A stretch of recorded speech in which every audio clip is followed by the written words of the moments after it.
Hello and welcome to the MMA Split. Bit of a special edition this time. We're going to be doing a little bit of a first on the channel. Obviously, UFC Fight Island 8 happened last evening. We annoyingly had to work for a lot of this card, so we didn't get to watch it in its full glory. We do know the results, but we're just going to sort of, instead of do our usual recap, we're instead going to watch along, just have the fights on, discuss what we're seeing, catch up on a couple of the ones that we didn't have an opportunity to watch last night. And then we'll be breaking that into one section, with the section afterwards being our usual news and predictions of the upcoming card. We missed a lot of great fights yesterday. I was a bit annoyed about this, Josh. You missed more than me. I didn't have any meetings in the afternoon, so I managed to get a lot of it. But I'm really excited to rewatch even the ones that I did see. The British fighters didn't do so great, going 1 and 2. The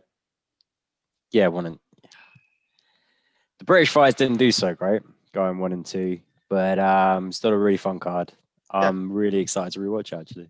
Absolutely. The bright side as well is I think the only person I really need to apologise to this time is Wally Alves. So easier apology list compared to last time. And we will go through our picks as well. I would like to point out before we start this, although it may seem like I don't do particularly well on the matchup, I got more of these right than wrong in terms of the winner. It was the result that fucked me. You got quite a few of these results bang on. Yeah, still there was a few like disappointing ones. I'm really hoping that in the next few months we can shore up our pick game. Yeah, well, I've been putting a lot of effort into this. I'm very confident on my UFC 257 picks. We will get to that later, but as for now, Josh, you're about 4 seconds ahead. Just give me a shout when you're on 456. Oh no! I've timed it up, so let me know when you want to press play. Already. So can you see the tweet that says, "So who's working from home today, watching the UFC in the background?" The 2 smiley faces. Sorry, hay fever. Yeah, I've already seen that. I'm at 4:56 on the timer. Same here. 3, 2, 1.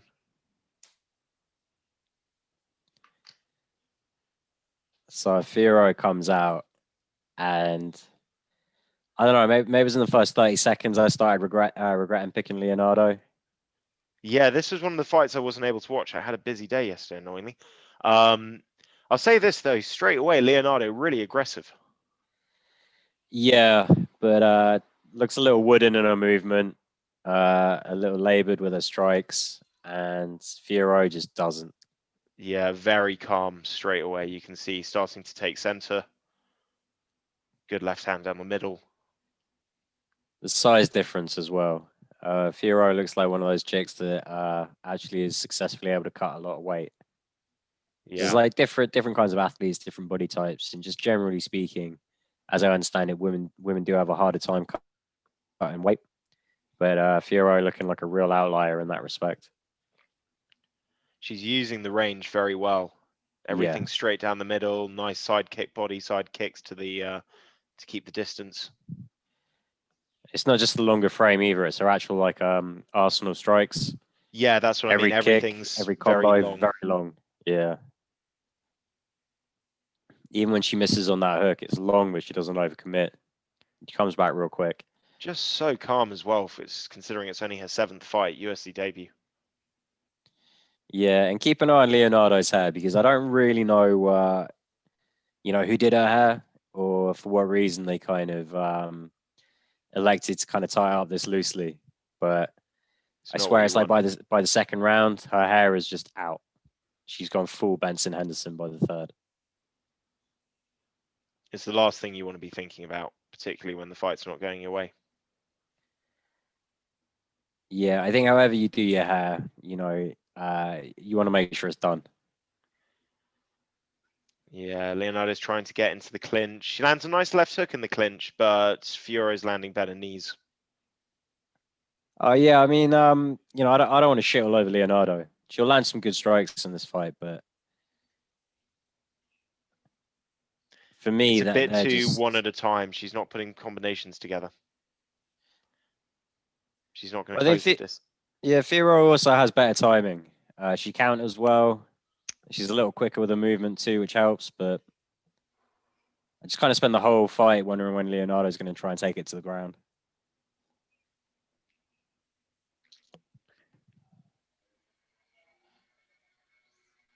Leonardo throws some okay head kicks here and there, but she's not able to kind of set anything up. Everything's quite obvious.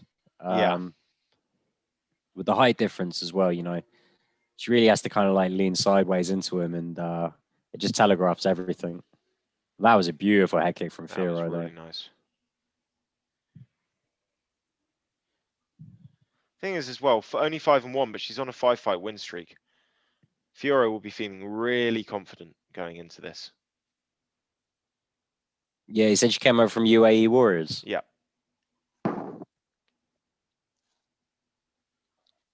Leonardo, of course, coming over from Invicta. And listen, Invictus brings, I mean, it's arguably the biggest exporter of talent for women's MMA in the UFC. You get some amazing fighters coming from Invicta. But, oh, come on. Fiorot just lands a beautiful combination. Jab, 2 straights down the middle. Rocks Narrowly Leonardo. misses with a spinning hook kick. Oh, again, down the middle. This is just too easy. Now she's pressing her up against the fence, dominating even at close range. I feel like this is a good example. You might disagree with me, Josh. I feel like Leonardo's a fighter where she's aggressive, and that aggression has got beyond her current skill level to a certain point. But once you get to a certain caliber of opponent, they just don't panic in that situation. Yeah, Leonardo is definitely scrappy. So it's an interesting one because Leonardo's nickname is Fury, and I think she does a good job living up to that nickname. But Fiorot is the Beast, and in this fight, at least, clearly Beast trumps Fury. She's got the distance and the range completely figured out. Yeah. Better striking skills, better striking acumen. Really turning Larger it up. frame.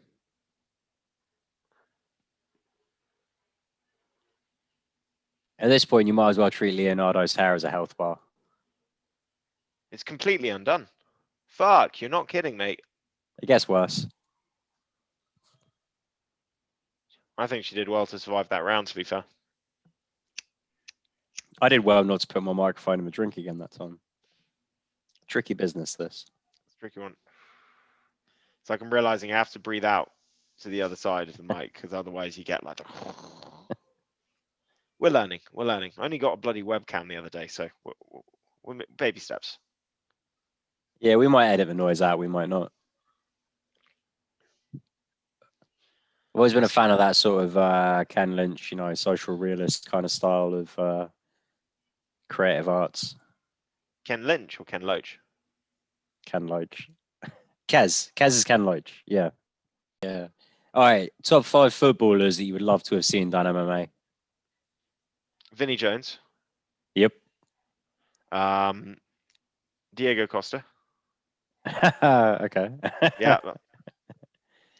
Luis Adriano, because I've seen him actually have a fight on the pitch and get sent off, and he was swinging for the fences. Didn't give a fuck.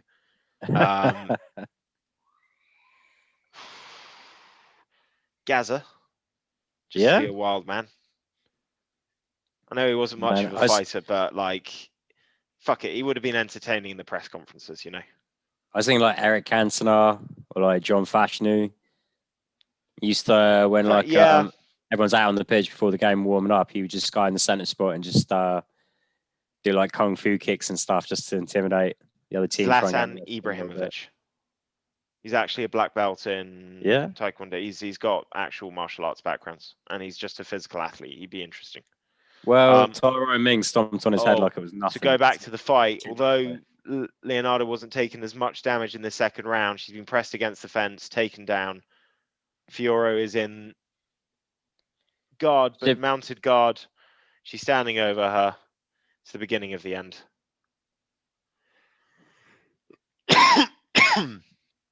Fiorot lets her stand up. Hey, what about Didier Drogba? Didier Drogba would be an interesting one. I remember... I stand by my picks, though. I remember the Man United centre-half Vidic at the time saying that Drogba was one of the most frustrating players to go against because sometimes he'd go in and he'd just dive and you couldn't like do anything, you couldn't touch him, but he kept you honest because the other half of the time, oh, that's a lovely kick by Oh, she's Fiora. got a flurry. She's pretty. Oh, That's it. come on. Lucas Brzezinski steps in, finishes that. Yeah, he's saying Drogba would come in sometimes as absolutely strong as an ox. Definitely one of the strongest players he's ever gone up against. And then the other half of the time, he'd just be playing mind games with you and just flopping all over the place. It's quite clever, actually. I'm an Yeah, Arsenal fan, dude. My childhood was ruined by the memory of the Invincibles, our perfect season undefeated.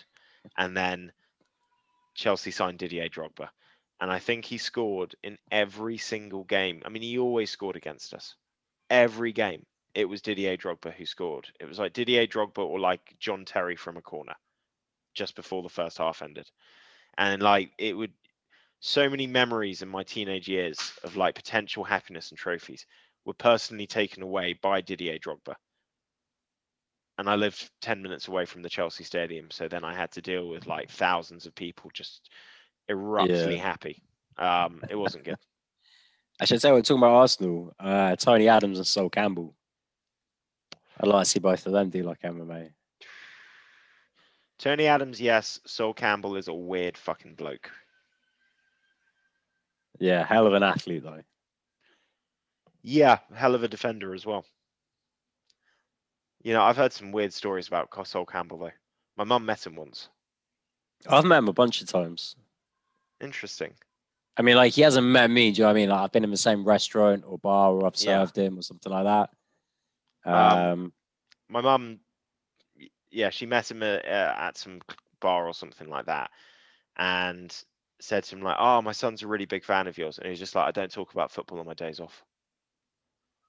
Yeah. To be fair, he's not like I'm Mr. Big Shot. Like I'm Sol Campbell. Everybody come talk to me. You know, he definitely prefers to be left alone, and he's pretty clear about that most of the time. He Yeah. does look like a bit of a miserable fuck, especially when he can tell that everyone knows who he is. But I think I'd probably Apparently, be the same way. a keen enthusiast of poetry. You know what? I've seen him with a book in his hands a few times. I couldn't tell if it was poetry book or not, but the guy, the guy doesn't like go around trying to get like caught by paparazzi carrying a book under his arm. He definitely gets annoyed when a couple of friends of mine actually used to shout Sol Campbell at him every time they saw him around London, which is annoying as fuck, even if you're not famous. Do you know what I mean? But yeah, I've seen the guy out and about, just sort of trying to read in a bar, read in a restaurant, read in a pub. Yeah, I think that's his escape. I can Euro, I understand it, don't man. think has If any I, escape. That is an angry lady. That was a fucking brutal performance. she looked excellent. Really excellent. That was, I want to say 125. Yeah, it's 125. So, do you know what I mean? I'm not going to like I've said it overhype before, this and man. be like, this chick's in the top five, but after the top five, there's definitely some room there. She could get a ranked opponent next for sure. I'm telling you, man, 125 is the new, it's going to be the new strawweight division for women's MMA. So many good people starting to come in there. Taylor Santos, Gillian Robertson, Macy Barber, Vivian Arujo. Yeah, they got some great talent. It remains to be seen if anyone can topple off Shevchenko anytime soon. But I'm really excited with It's some a of the high talent bar. they got coming up. And Jessica Andrade, I want to see that fight. Shevchenko Andrade, that'd be lights out. You think she's got a chance? Well, Andrade, I mean, Really? there's not a lot of women that hit as hard as she does. She always has a chance. And, the way she can push girls, how aggressive she can be, it means Shevchenko's really got to be on point. Joanna said she was one of the hardest people that she ever fought in that title fight because no matter what she threw at her, she never stopped coming forward. Yeah. So you're probably going to go the distance. I mean, Weili Zhang knocked her out in a really brave kind of stand your ground, clip him, check hook, I think it was, as Andrade is coming in. Great knockout. I just don't think Andrade is going to get knocked out a lot in her career. Not at 125. I would love Was to see that fight. I think it has the potential to be an exciting fight. The thing with Shevchenko, she's so good that if you just give her a if her opponent hasn't got something special about him, something really unique, then it's got the potential to be a bit of a boring fight because she'll just control it. She'll do all the necessary risk management to never really put herself in a position to lose the fight. Against Jessica Andrade, you can't necessarily do that. It's a lot harder to technically kind of assure yourself that you're safe. So you've really got to be on point all night long. So I think it'd be a really fun, exciting 5 rounds of Shevchenko either picking apart Andrade and watching Andrade fiercely kind of try and fight back, or it's going to be a pretty exciting knockout from either girl. yeah. I'd say This was a good fight, Matt, by the way. Sorry, go ahead.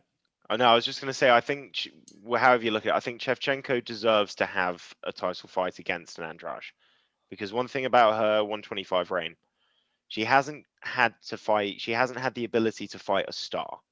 She hasn't fought, and there hasn't been a big name that she can kind of feed off and play off and sort of get the extra attention from. And I feel like Yeah. Andrade, former bantamweight, former strawweight champion, there's a lot of narrative there, and they could sell it. You know, I don't want to see Shevchenko's next title fight be headlining a fight night.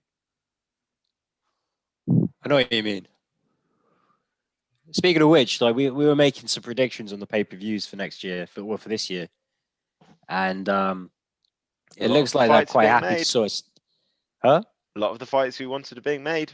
Oh, for sure. But the other thing is, we're seeing a lot of cards stacked with multiple titles. So, do you think Shevchenko Andrade gets the headline of pay-per-view, or do you think they're co-main? It depends. It depends. If you look at, because at the moment we've got 258's just got the one title fight. Usman versus Burns, February 14th.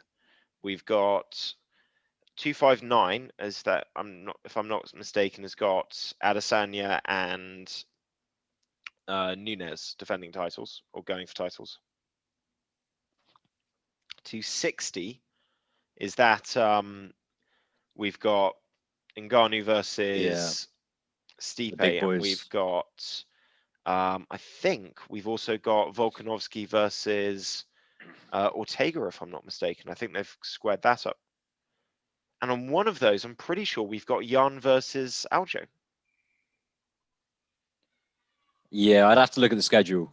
I can't think off the top of my head. Let me have Winging a look. it a bit today, but yeah, my point is they're already happy to put multiple titles on the pay-per-views. I think that sets a good precedent for the year. I think we could see a busy year for champions defending. Yeah. I hope so anyway. As far as I can see, I think 259, by the way, is going to have three title fights. 262, and then one on 258. They do kind of have to play catch up though. That's one thing about Conor McGregor headlining, is first pay-per-view, no belt. Well, I think he said he wants to fight 3 times this year. So, if with where he's at right now, with all of his, pardon the pun, notoriety, do you think he's going to get to call his shots as much, or do you see him slotting in as a co-main on a few of the, or at least 1 or 2 of these 3 fights he wants to have this year? I think everything depends on if he wins. Yeah, I hope he doesn't. We'll get to that. Should we start the next fight? Yeah, I'm here. Round 1. Yep. After this one, we need to start skipping through them. I don't think I've got 6 hours to burn. Now, obviously, Nurmagomedov making his debut, but I didn't know too much about him until, he got drawn into the UFC. I went back and watched a couple of his fights. This guy, I have never seen him fight. He was meant to fight beforehand. I remember there was all the hype, and then he got pulled because of was it COVID or weight cutting issues, or there was some health issue. Either way, yeah. He's way more of a striker than Khabib ever was. Quite a fluid kickboxer. And I wouldn't say he's got difference. Sharp. It's not like he's got a great single leg takedown, but he has a diverse range of single leg takedowns, and he will keep running my leg trying to chase him down. I see what you mean. No, he's looking sharp. It's funny because you'd think we always get this impression with the kind of Dagestani fighters that they're all going to be basically versions of Khabib, but a lot of them come in, although Sambo fighters, with very different styles. Yeah, I think is Zabit from Dagestan as well. Yeah. I might be wrong, but yeah. Um, I'd say the hallmark of a Dagestani fighter is tough as nails and unusually athletic. Yep. I'd agree with that. And I know Abdulmanap, Habib's father, started his gym as a way to kind of stop guys getting drawn into kind of local kind of extremist religious groups. Well, also gangs. Yeah, the guys we see coming through, and obviously, I've never been to Dagestan, so all I get to see are these top flight athletes coming through, but they seem really dedicated to their craft. So Morozov's trying his best though. He had a good position on the back there, but he just and a good. Yeah, Morozov intelligently defends. I think Morozov's movement's good the whole time. And this Yeah, is this is a good good sort of fight. like sumo Greco-Roman takedown. Yeah. He's trying to put the hooks in. The way he follows after like the Granby roll as well, just and he has to do this a few times. In terms of grappling exchanges, this for me was one of my favorites of the night, right up there with Chiesa Magni and Brees against the Oh Mari. yeah, great scramble. He does brilliantly to get back to his feet there, Umar. Fair play to him and never look panic in that situation. Yeah, both boys came in with a lot of confidence. You know, you think these guys have been fighting in the UFC for a while. You know, they're fighting like they're the top of the food chain.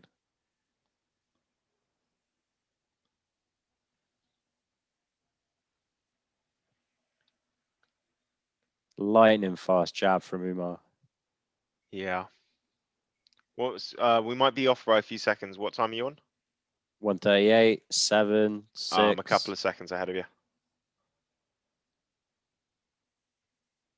It might just be that sometimes I take a while to make a comment on something as well.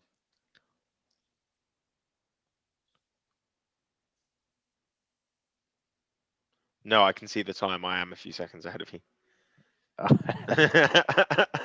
I haven't paused it. I don't know how that happened. I paused it and I just fast forwarded to the start of the next fight and then paused it.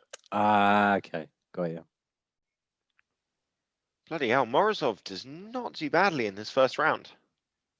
Nice. Really impressed by both guys. Like, really impressed.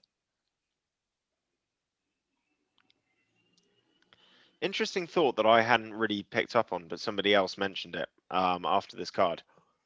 Do you think there's a possibility that this card was intentionally put on at this time so that Trump could try and fuck around with the so that Dana White could have it at the same time as the presidential inauguration?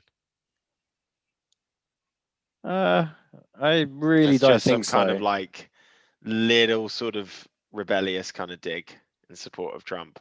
I'll take some of the ratings away. I don't think a lot of people watch the presidential inauguration, whatever else is on TV, mate. Well, we're not Americans, so it's a different story. But I think if you were in America, that's usually quite a big, significant event. I'm not saying you watch the whole thing, but you I have usually no watch the doubt guy that a lot walk of down the people are bloody aware. aisle. No, people are going to know what day it's on. Look, who do you know that watches the Queen's speech at Christmas? Or My family always watch the Queen's speech. I can't believe people watch the royal wedding. That I don't get. The Queen's speech is like 10 minutes. It's like, okay, fuck it. We're already in front of the TV. It's not the biggest jump. I don't think that many people watch golf. I think it's like Dude, Sky Sports News. You just put it on in the background. Loads of people watch golf. It No, may no, be no. on in the background, but loads of people That's have what I'm golf saying. on. I don't. Yeah, I don't think people are watching it or paying attention to the adverts. My dad watches This golf. is it, mate. Umar is just a man on a mission. Habib in his corner as well, reminding him of father's plan. I think the I reason haven't this got the guy's sound got a on few mine. submissions on his record is he, you know, he does look to kind of rock guys on the feet and get the opportunity to take him down. And when he's down, when they're down, he has more than enough talent to submit most of the guys he goes up against. He's not able to kind of like lace the feet up against the cage like a Khabib does, but he understands, being successful in MMA isn't just winning most of your fights or getting championships. It's being dominant, keeping your health, keeping your head safe, and just being the meanest, most efficient guy in the cage, which is always going to be a wrestle heavy approach. He gets hit a little bit too much though. Yeah, well, I love watching him. I think if he, carries on training with Habib and the other guys in that camp, training at AKA with Javier Mendez, I imagine he'll smarten up pretty quick.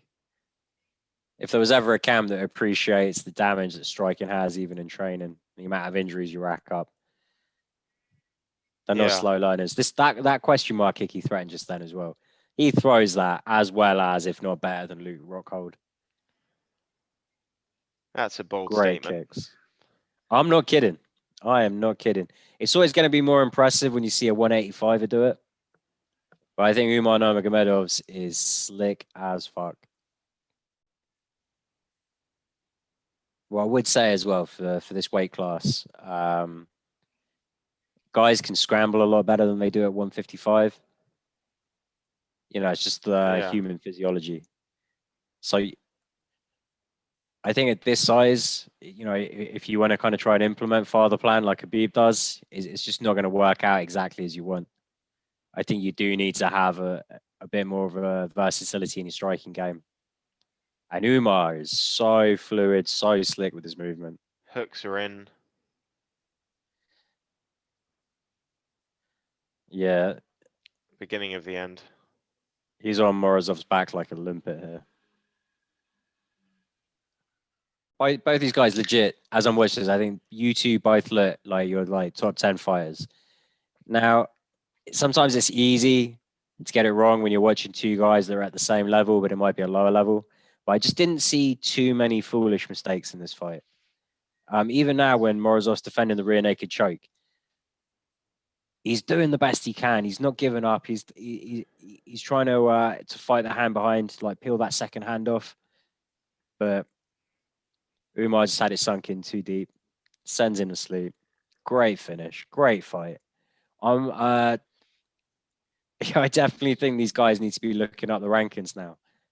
I know it's hard to give a guy a big name fight after a loss, but Morozov's got to fight someone interesting next. It's got to be a main card fight on like a fight night or something. Give the guy a bit of love. It's just a great performance. He gets so many points for defense, but it was just too much in the end. Yeah, I think the Gracie name in MMA, kind of means something, but not all Gracies are MMA fighters. The Nurmagomedov name, that has a little something to it. Yeah. I love watching this. Habib, so relieved after his cousin wins. And DC going up to give him a massive hug.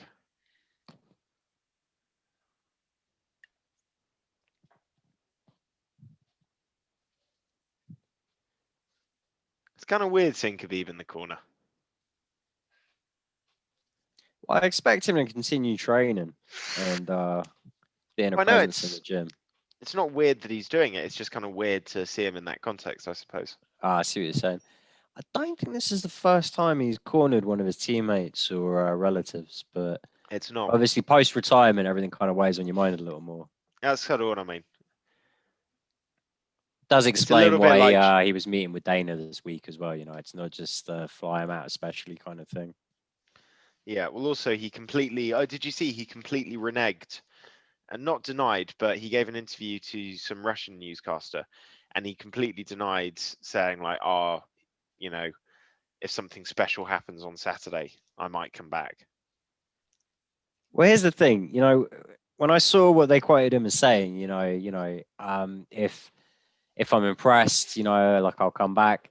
It kind of sounds like a never say never. Like, yeah, sure, if they make it, undeniably exciting, of course I got to come back. But it didn't seem like I'm setting a challenge. I'm throwing down the gauntlet. You boys better go lights out, otherwise I'm never coming back. It feels like something Dana would say to get people to tune in on Saturday. Yeah. I He think we all didn't know the deny it. truth. He didn't deny it, but he was just like, "Oh, I don't really have any desire to come back right now. Why would I want to upset my mother? Why would you make me try and do that to my mother? All that kind of stuff." Yeah, don't fuck with a man's mother like that. Yeah. Trying to get him in trouble. To See, quote the 6 late subs on great his MF record, bro. Doom, to quote the late great MF Doom, as he uttered the calm float, "Don't talk about my mom's, yo." Yeah. Did you see that he was working on a sequel to Mad Villainy that apparently was 85% done? Oh, really? Yeah, we could have a bit of a posthumous. Obviously, would have to. I think it would have to be re-recorded. I don't know if it was recorded or if it was written. Well, it depends. 85% done. And on the first album, him and Madlib were like ships passing in the night. Doom would just lay down verses. Um, he wasn't like a massive collaborating presence on the album. Um, and he likes to recycle verses. So, if they got 85% done, I'm sure they can find a way to get the rest done. J-Lib's an absolute genius. So, sorry, Yeah, not J-Lib, Madlib. Madlib. And then I'm Heads up, by thinking the of, way, I've jumped straight across to the next fight. cool, I was thinking of Jay Dilla. All right. Literally, he says round one, and they're about to touch gloves in the middle.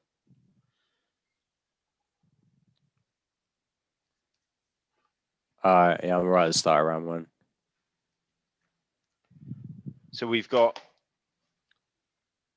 Mike Davis versus Mason Jones. Mason Jones was making his UFC debut, was the former welterweight champion in Cage Warriors, and Mike Davis had a couple of fights in the UFC, had a loss in the UFC, but against a tough guy, was looking impressive in that. We've obviously seen this already. These guys just went for it. Yeah, this is a great fight. I didn't look at what the performance of the night bonuses were, but I got to Nor did figure I. this was fight of the night. Yeah, has to be. Another great question mark kick. Good leg kicks exchanged. I'll say this, watching it back, and this was obviously, I managed to get back onto being able to watch this one after work. Mike Davis just looks a lot more physical in there, doesn't he? He looks bigger, he looks stronger. He's making Mason Jones look small. I don't know. Both guys landed shots. They clearly hurt the other. I just mean physically, in terms of their appearance. You could tell Mike Davis is just a bigger human being. He does look a bit more ripped. Longer arms. Sometimes longer it's reach. tough to tell, man. Some guys don't look like they're denser than you, and then you step on the scales and they are. Definitely, yeah. I think he looks heavier on the eyeball test. As soon as you start watching the exchanges, though, you're like, this is great matchmaking. This is a very even fight.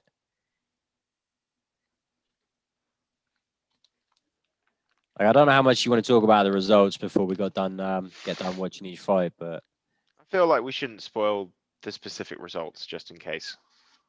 so all I would just say is that like this is a fight that for me could have gone either way. I had it scored another one way. The judges scored it another. I don't mind at all. And this is a very close one. What I'd say is you can see that Mike Davis's strikes that he lands are very explosive. Yeah, I think he's a half step quicker than Mason Jones. Yeah. Mason Jones lands some good stuff when he's able to get on the inside, and we've seen him land a couple of good uppercuts in the clinch. He lands a couple of good ones from distance as well, if I remember right. I don't know how much I can criticize either guy. Both these guys did a great job of timing their strikes, staying in each other's faces, keeping busy, keeping aggressive, and bearing in mind how much the other guy was throwing. Both of them did a good job of just staying in there and landing, not backing down. And every time one of them lands heavy, there's no break. There's no time to sort of try and clear the fog. Just constantly back into it. And Mike Davis takes Mason Jones down. Mason Jones gets up. Or does a good job ducking the strike coming out of the exit on the clinch, Mason Jones. He's wearing it much more in this fight, though, than Mike Davis is. Yeah, Jones bruises like a peach. It's that pale Welsh skin. I remember GSP used to say he had the same problem. He's saying if you look at his opponents after his fights, it always looks like they did a lot more damage. But you can't judge it like that. He just bruises like a peach. Yeah, I do too, to be honest. Some people just don't wear it, man. Think about after the Michael Bisping Dan Henderson. Dan Henderson fight, the second one. Yeah. Dan Henderson only really landed like 2 massive shots in that. They were massive, but he didn't land much else. But then you see Mike Bisping's face at the end of it. He looks like he's had the shit kicked out of him.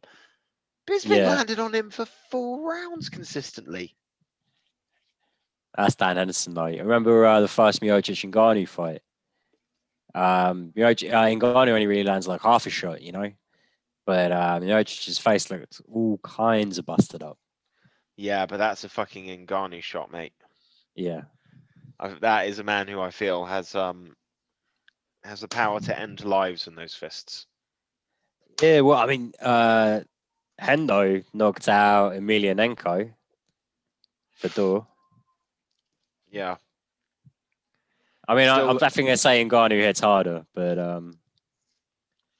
I don't know if I'd rather take 2 clean shots from Hendo or block 1 shot from Ngannou. Well, the thing I'd say with the Hendo one is that the second shot's not going to matter anyway. You'll already be unconscious. You're not going to remember it. Well, that's worse then. I'm taking Ngannou all day then. Get it over and done with. Don't mess around with my unconscious body. Just to go back to the fight, we haven't been talking about it, but it's basically just 2 guys just absolutely cracking each other. Chasing each other around the cage, hunting each other down constantly. It's only really started slowing down now, and we're at the end of the second round. It's a little bit like watching 2 of your mates play UFC on the Xbox or PlayStation. We don't want to give things away, but there is a UFC 4 knockout on the main card. There is literally, I have been knocked out and knocked people out with what happens there.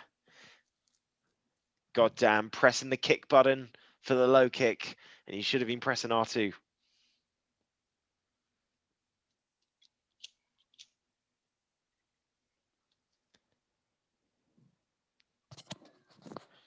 So I was at a crucial point in my joint construction. You're all good. The people will understand. Jones almost getting the finish at the end of round 2. I was going to say this is like Lawler McDonald 2, but the truth of it is that after Lawler McDonald 2, both guys talked about how much they'd learned about themselves as a fighter after that battle. Neither guy was really the same after that. You know, McDonald had a couple of performances, flashes of his old self. But for the most part, he's never been as good as he was in that fight. No.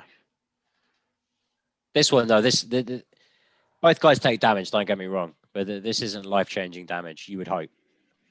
Touch wood. The thing is I don't know how much, unless you literally have, from the start of round 1 to the end of round 3, the absolute living shit kicked out of you.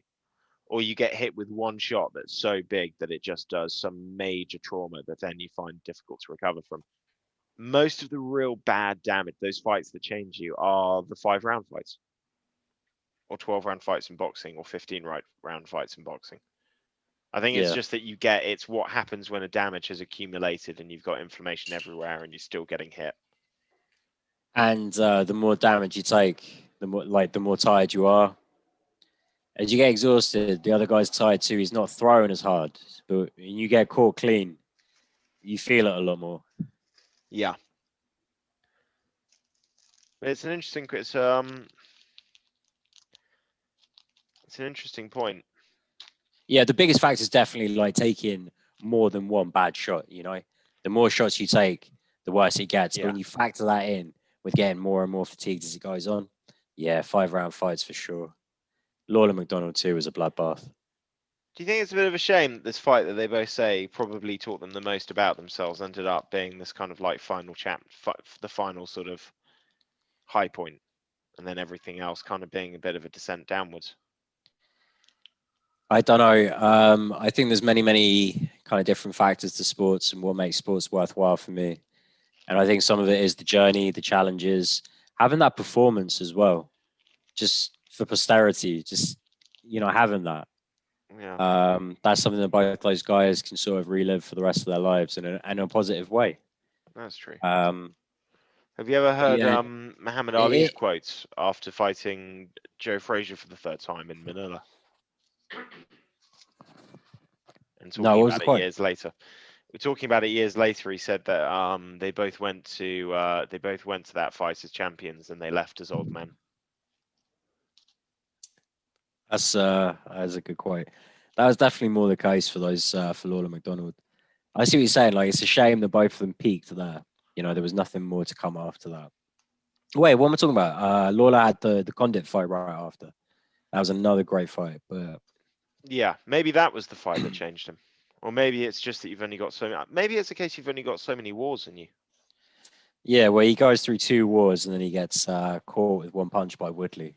Chins don't last forever. Oh man, this fight is so good. I ca- I picked Mason Jones and I was biased when I was watching it. Watching it back, I can understand why they've given this to Davis. It is a very close fight though. It's close, but you can see he takes rounds 1 and 3. Yeah, I want to see Jones bounce back from this. I remember when Chris Fishgold came into the UFC. He had some good performances, but got caught a couple times. Maybe lost a couple of close fights, but just came in and just lost all of or almost all of his UFC fights. I need to look up his record again. I think I, Mason Jones is legit, top 10 talent. I, I'll say this though: do you think that you have to ask question marks to what the talent level is at Cage Warriors as a whole? Because Yes, generally speaking, I mean, it is essentially a regional promotion. But you've seen champions look dominant in Cage Warriors come into the UFC and look dominant. The fact is that there will always be talent they bring in, and I don't want to overhype Mason Jones, but he's a guy I'm high on. I think he's really good. I've seen him fight in Cage Warriors, you can tell that he's impressive. My worry whenever I see English fighters is the wrestling going to be there? And the thing that's exciting about Mason Jones is his background in judo.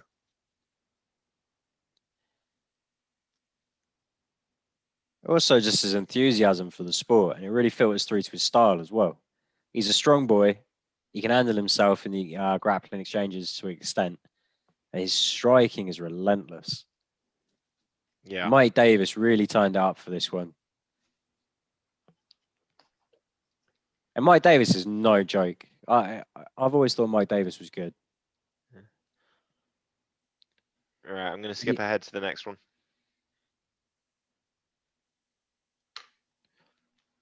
This one I was pretty amped about. I don't know. I think this is a good example of sometimes it's not great to have your brother be the world champion. It kind of sets some expectations that can be hard to follow. yeah. We had Little Figgy, Francisco Figueiredo versus Jerome Rivera. Jerome looked okay in this, but he just couldn't start. I mean, this was just a fight that was all about top control for Figgy. Then you took Little Figgy by decision, right? No, I took him by submission, and you took him by KO. But it's just got a little optimistic there, I think.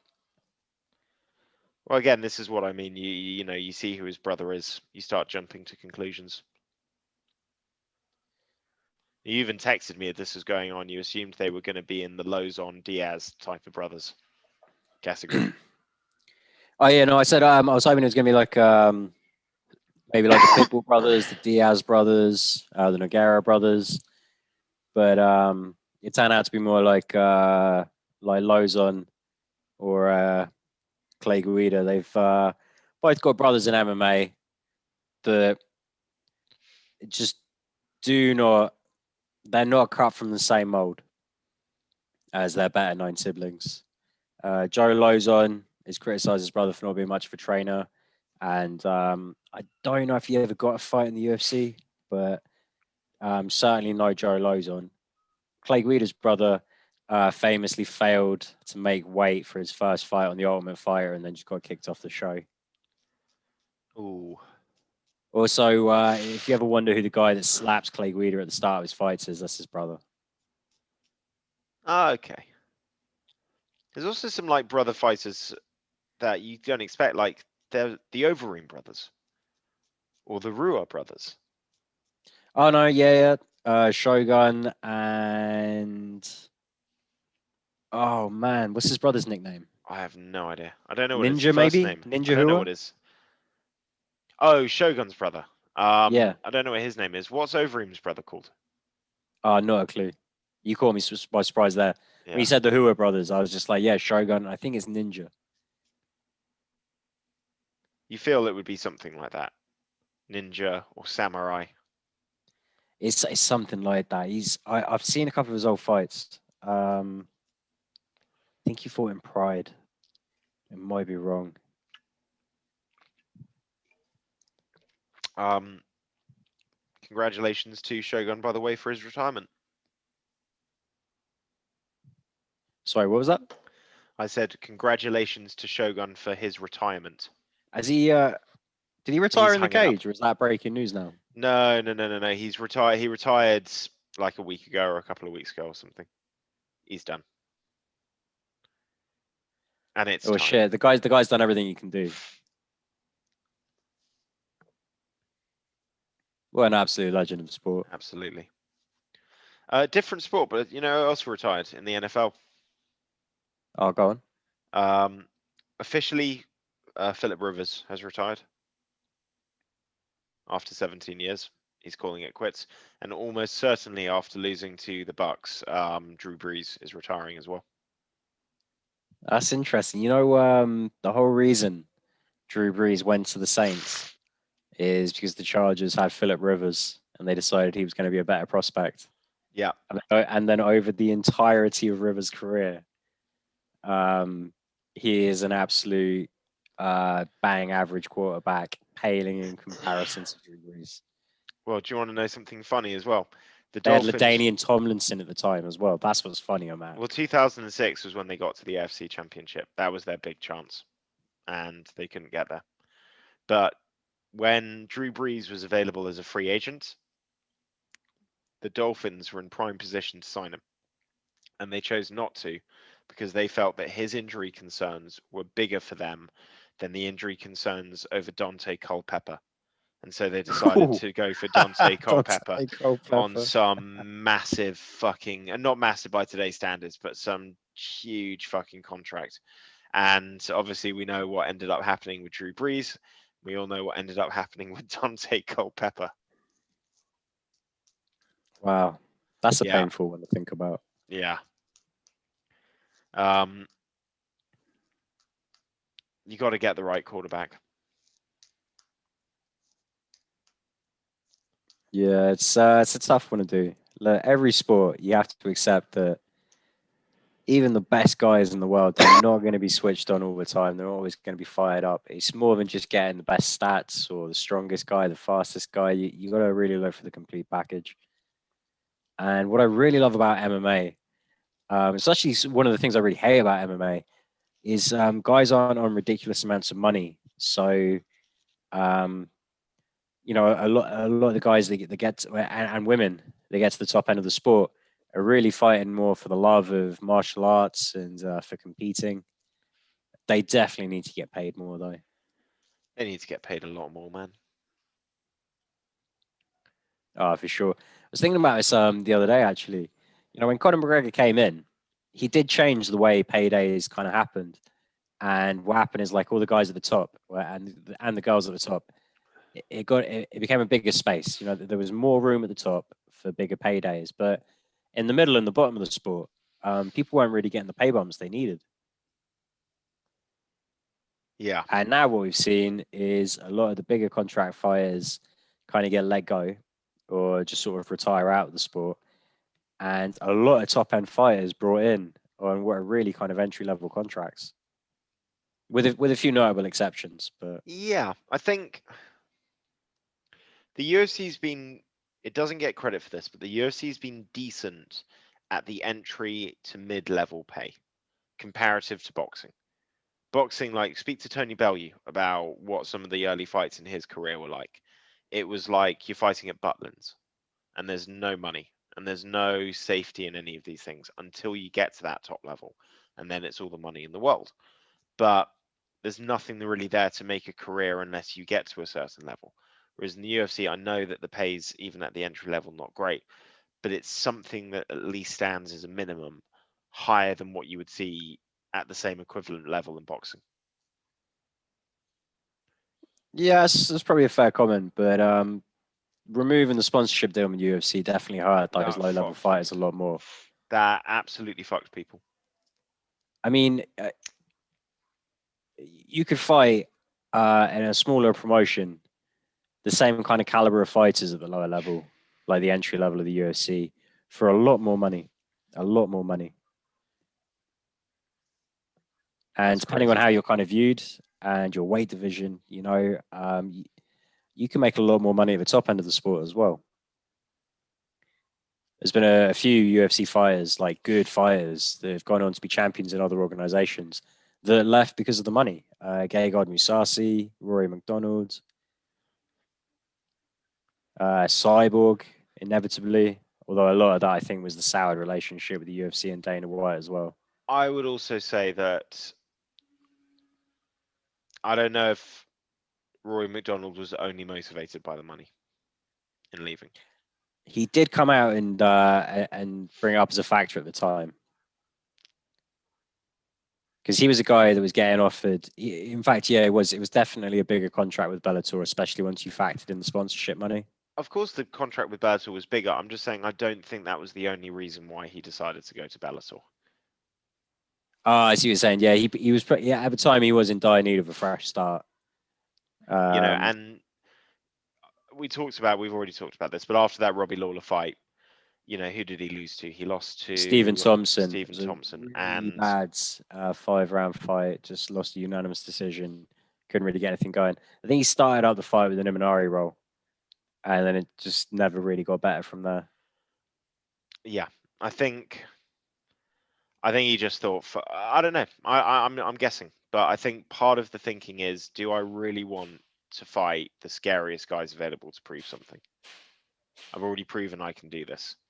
He never threw in the same way after that fight. Psychologically, he was dramatically different after We the had Lawler fight.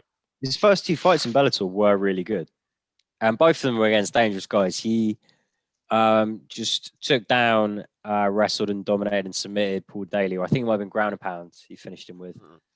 and Don't make a then joke. beat Diogo Lima in a 5 round war. Where Lima had almost clean kicked his leg off, could barely stand at the end of the fight. Douglas Lima, not Diego Lima. Sorry, yeah, Douglas Lima. And then he went into the welterweight tournament. I think the first fight was John Fitch, and that was kind of when everyone started kind of like questioning whether or not he really wanted to do MMA anymore. But there were good performances. The Douglas Lima one was a great performance. Paul Daly one, he just did what he had to do. He never looked fully recovered. It took his nose a long time to heal after the Lawler fight, and I know he cited that as being part of the reason he couldn't really perform against Thompson, against Wonderboy. But I think it was kind of like mentally kind of changed things for him. Definitely took a lot of damage in that one, and I think it's probably a big factor in why he sort of questions whether or not his heart's in it anymore. I think you have a fight like that, you know, really makes you think how many more fights you want to have if you're not getting the paydays you deserve. Yeah. FYI, by the way, it's just 3 rounds of Figgy gets on top, stays on top, works the decision. Right. I've skipped ahead at the start of Lungi and Bula versus Perez. I feel this one we don't need to dwell on too much. The basic point Yeah. here is I predicted a knockout, you predicted a decision. 30 seconds into the commentary, they say, and of course, Lungimbula has been training at Extreme Couture. And literally, as soon as they said that, I was like, fucking, that's my knockout out the window. What's he going to do? He's going to take him down. He's going to establish top position, and he's going to try and hit him a couple of times. And to be fair, first round, he tries to swing a few at him, and he knocks Perez down with a body shot in the second round. But I didn't think he looked great technically on the feet. No, this is a bit of a forgettable one. Yeah, Perez, that might be his last fight in the UFC. He's lost 2 in a row now. How many's he lost overall? He's lost a few. At best, he's a 500 fighter. At best. The main highlights, I mean, he goes for a flurry at the beginning of the first round, Lungi and Bula. Ends up getting a takedown. Pretty much establishes top control from there. Second round was a bit more exciting. He knocks Perez down with a body shot. Perez almost gets him in a triangle. Then Perez manages to go for a Kimura that looks like it's locked in. He's got both hands, the arms completely stretched like that. And Lungimbula was strong enough just with one hand just to manage to correct it and pull it back, which is pretty fucking crazy. Yeah, Perez did have a guillotine in the first, but just nothing really looking too dangerous. Next up, we've got Sumadeji versus Adashev. I was expecting a lot from this guy. I really was, particularly after what happened in the last fight. And the fact that Adashev, he'd lost to Tyson Nam, he'd lost to, didn't really have an extensive record, was coming in at 3 wins, 2 losses. I thought this was going to be a knockout all over, and I think you agreed with me, didn't you? Yeah, I had Tibetan Eagle by KO. He's so big for flyweight. Yeah. I don't know. This one, this performance kind of takes a bit of the shine off of Sumadeji, but a win's a win. A win's a win. Adashev goes to 3-3. By the way, I'm drinking gin on the sly here. Nice. Yeah, this morning broke me openly. This is a watch along, man. This is a bit more loose anyway. Drink as much gin as you need. Just to go back to the fights, I was going to say, yeah, Sumadeji was okay. Not spectacular.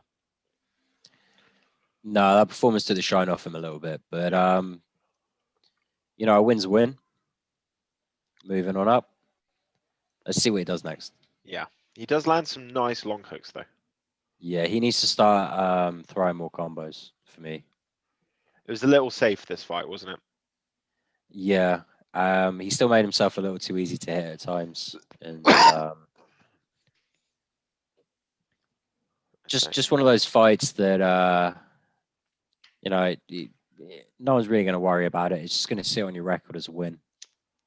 You know, if he pulls out a big performance in his next fight, that's all anyone's going to care about. It's always, what have you done for me lately? Yeah. That takes us to the next fight, which is our boy Ricky Simone.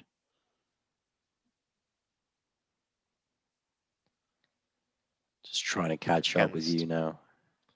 I couldn't pronounce this guy's Pereo or Pirello. Oh, it's yes, Italian. Well, he's Belgian, but it's an Italian name, Pirello. Pirello. That's not the best I could have said that. I don't know how much of that you heard. I just knocked everything off the back of Kate's desk by accident. Ah, you're fine. Didn't hear a thing. So yeah, it's Pirello, which is as best I can try and ape an Italian accent. against, as you like to say, the man, the myth, the mullet, Ricky Simon. The mullet is not flowing though. The mullet has been replaced with a smart cut. Who Maybe do you he's think has the best mullet in MMA? ever. Yeah, ever.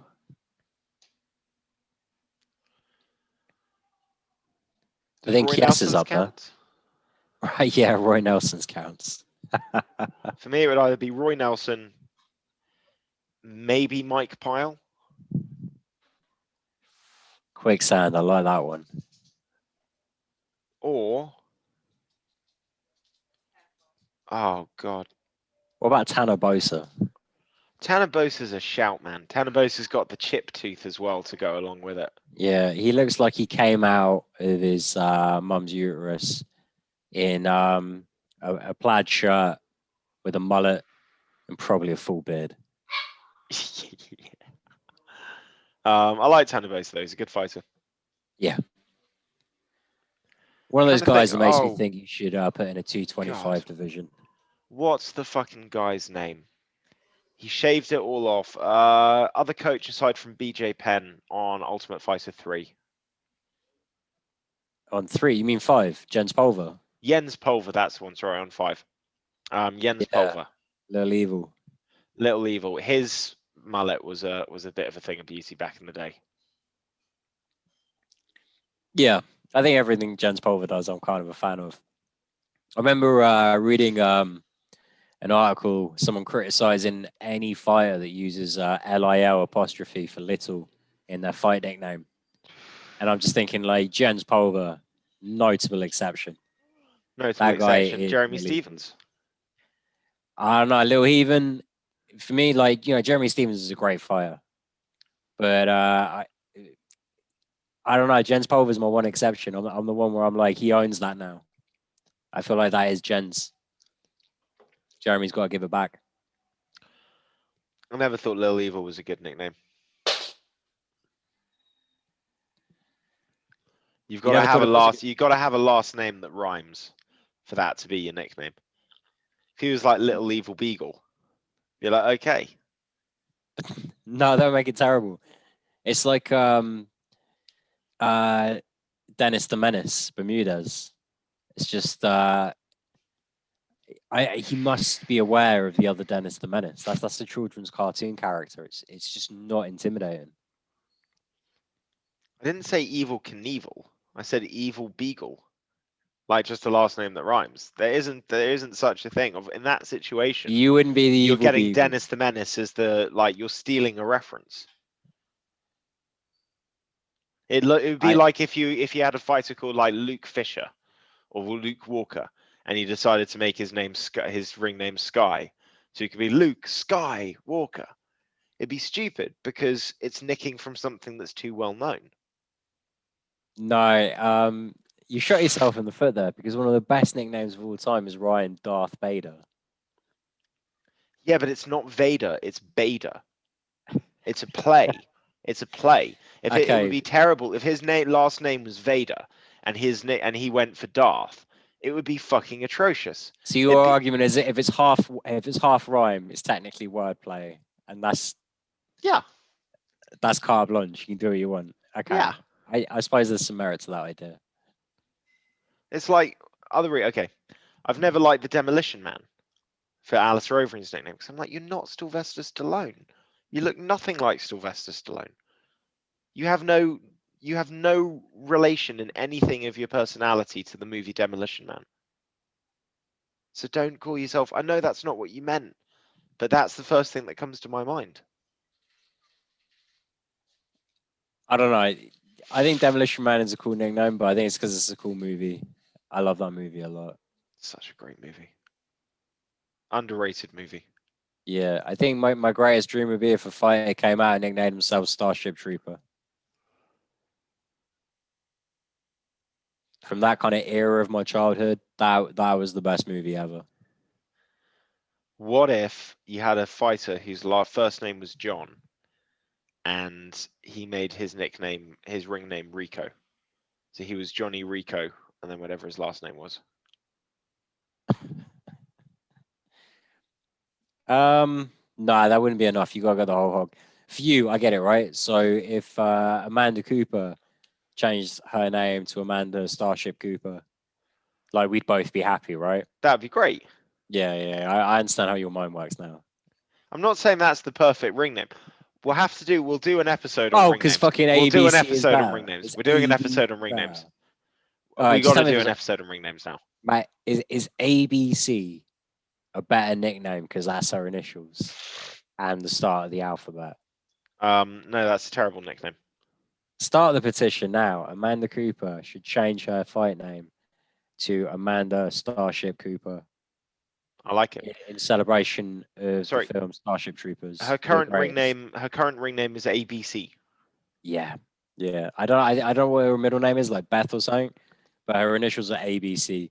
So she's Amanda ABC Cooper. So when they introduce her, they say Amanda ABC Cooper.